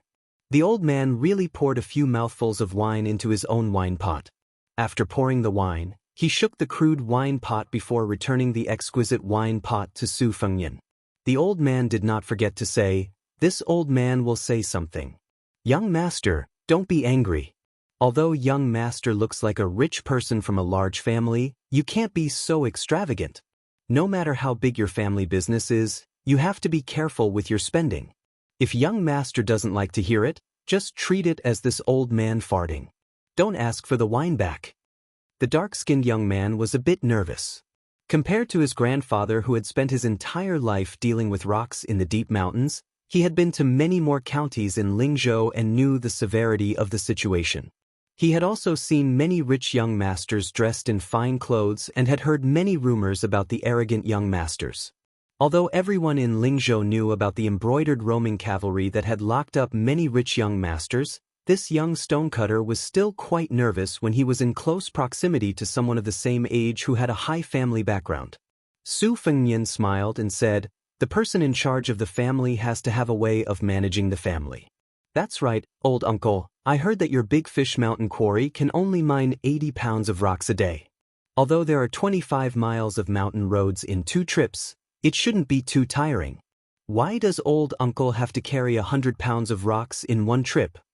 The young stonecutter did not want his grandfather to say too much to an outsider, so he reminded him, "Grandfather, we need to move." With the help of his grandson, the old man knelt down and tied the leather rope that was used to tie the rocks. After he slowly stood up, he turned his head to Su Fengnian and said with a smile, "The provincial governor did have such a rule, but young master might not know." The quarry also said that after completing a mission of 120 pounds of rocks, if you carry an extra 10 pounds of rocks, you will be rewarded 1 copper coin. This old man, my grandson, and my 2 sons, the 4 of us together can carry an extra 400 to 500 pounds. That is 40 to 50 copper coins. For our family, this is not bad. This old man still has some strength, and my sons and grandson are filial. They only let this old man carry 1 trip. Isn't this because they want to carry 20 to 30 pounds of rocks in one trip? It will be slower, but it will also be good to earn 2 or 3 copper coins. The government has also been very straightforward in paying the bill, so we have more motivation to work. Su Fengnian smiled and nodded. Chapter 1435. Perhaps it was because the old man had drunk a few mouthfuls of good wine and still wanted more. His smile was simple and honest. In the end, he said to Su Fengnian, "However, this old man is already so old. Whether or not I earn those 2 or 3 copper coins doesn't really matter. It's just that when I heard that the prince wanted to build a large city in the north of Liangzhou to fight the Beimeng barbarians, this old man thought that even though I won't have the chance to go north in this lifetime, at least I still have some strength left, so I can carry 20 to 30 caddies a day. Not only can I earn 2 or 3 copper coins, but I also feel that when the city is built in the future, perhaps the extra stones I carry will be able to block a few more arrows from the northern barbarians." When I think of this old man's heart feels comfortable. Many of the young children in the village don't quarry with their fathers anymore. They've seen the sights of many cities in Lingzhou and their hearts have grown bigger. They don't think it's good for nothing to dig for stones in the mountains, so they've all gone to become border soldiers. Us old men can carry several tens of thousands of caddies of stones. The sooner the city is built, the more likely they'll be able to come back for the new year. The old man suddenly paused and looked into the distant sky. He murmured softly, "I heard from the officials and soldiers in the quarry that half of the 300,000 stone tablets behind the prince's house are made from the stones of our Big Fish Mountain. Those old fellows who have children in their families who join the army all say that if there's a day when someone in their family can't come back and they want to carve their name on the tablets, then using the stone from our hometown is also good." The old man had already begun to walk forward. Suddenly, the young master of the wealthy family called out from behind him, "Uncle, wait a moment." Then, the young stonemason was surprised to see that person take off his fur coat and hand it to the white-clothed woman who was as tall as a man but looked like an immortal. That person walked to his grandfather's side and untied the rope without any explanation. He carried the stone on his back. He didn't look like a young master who knew how to do rough work. Carrying over 100 caddies of stone, he was actually calm and composed. Behind that person, there were 4 people with extraordinary auras who leisurely led their horses forward. It made that person's head seem to be a bit off. What was going on? The dark-skinned young stonemason was momentarily distracted. Could it be that the hedonistic young masters of Bailiang were all so easy to talk to? On the other hand, the old stonemason was more at ease than his grandson. He lived to 70 years of age. Perhaps the more he spent time with dead things, the more he could see the black and white of people's hearts. He didn't know if the young master who gave him the wine was a good person or... The old man couldn't figure out why the young master beside him would help him carry the stone out of the mountain, and he was too lazy to think about it. It was just like the stone quarrymen of Mount Big Fish had passed down from generation to generation that there was a cave in the mountain, and there was a pond in the cave. In the pond, there was a spiritual creature that looked like a fish or a snake, waiting for the day it turned into a dragon. It was just that no one had seen it with their own eyes.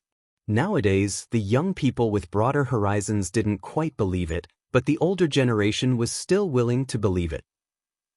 2 was 2. Unfortunately, the handsome guy said that he already had a wife, which made the old woman feel very regretful. In the end, after the young man removed the stone, he said something inexplicable to the old man, saying that he would do his best. The old man didn't understand what he was saying, so he could only nod with a smile. Tai Mu Dai originally thought that Su Fengnian, the king of Bailiang, had nothing better to do and was bribing the hearts of the people with the stone quarrymen. It was inevitable that the Lingzhou spy would accidentally reveal their identity. He never thought that after Su Fengnian put on his coat, he would directly come out of the mountain. Even the spy was kept in the dark from start to finish and did not know their true identity. In the end, Tai Mu Dai could only feel that this young king was really boring. Otherwise, he wouldn't be able to reason with him. 5 riders came to the grotto heaven of Diu. In the end, 4 of them left the mountain first. The tall woman who joined forces with Su Yambing to cause fatal trouble to Tai Mu Dai and the others said that she wanted to go back to the mountain. Tantai Pingjing rode into the mountain alone and finally led the horse to the mountainside of another side peak of the grotto heaven of Diu. However, she did not enter the cave. She stood at the entrance of the cave and waited. In the twilight, night, and dawn, she finally waited for two foreign Taoist priests. A young Taoist priest and a young Taoist priest. Their Taoist robes were obviously different from the Taoist priest of Diu Mountain that the stone quarrymen often saw. The young Taoist priest greeted Tantai Pingjing gently. "I'm Li Yufu from Wudong. Greetings to Senior Tantai." The young Taoist priest followed his master and bowed. "I'm Yu Fu from Wudong. Greetings to Senior Tantai." Tantai Pingjing looked at the master and disciple who walked out of Wudong Mountain and walked into the grotto heaven of Diu Mountain. She said indifferently, "Master Li also saw the great opportunity?" Li Yufu smiled and said, "I'd like to thank you for waiting." Tantai Pingjing seemed to be standing at the entrance of the cave, but in fact, she was blocking the entrance of the cave. Her tone was not very kind. "This fate first started between us. We watched the white snake transform into a flood dragon, and then we watched it go upstream. Now it's us, it's him who triggered the vision." The young Taoist priest said seriously, "The great way under our feet is accessible to everyone." Tantai Pingjing looked at the child who pretended to be a master and smiled. The young Taoist priest blushed slightly when he was stared at. Soon, his momentum weakened and he whispered, "Master said so." The young Taoist priest who was the current chief of Wudong Mountain had a warm look in his eyes. He raised his hand and touched his disciple's head. "You said so." Tantai Pingjing looked at the master and disciple with a complicated look in her eyes. She concealed it and said, "Earth Lung Mountain and Guangling River. You also formed two fates, but..." Li Yufu waved his hand gently and smiled. "Master Tantai, you can rest assured. We didn't come to the grotto heaven of Diu Mountain to fight for anything. I just wanted to take Yu Fu around and have a look." Tantai Pingjing shook her head and said, "You Taoists don't fight, but you fight."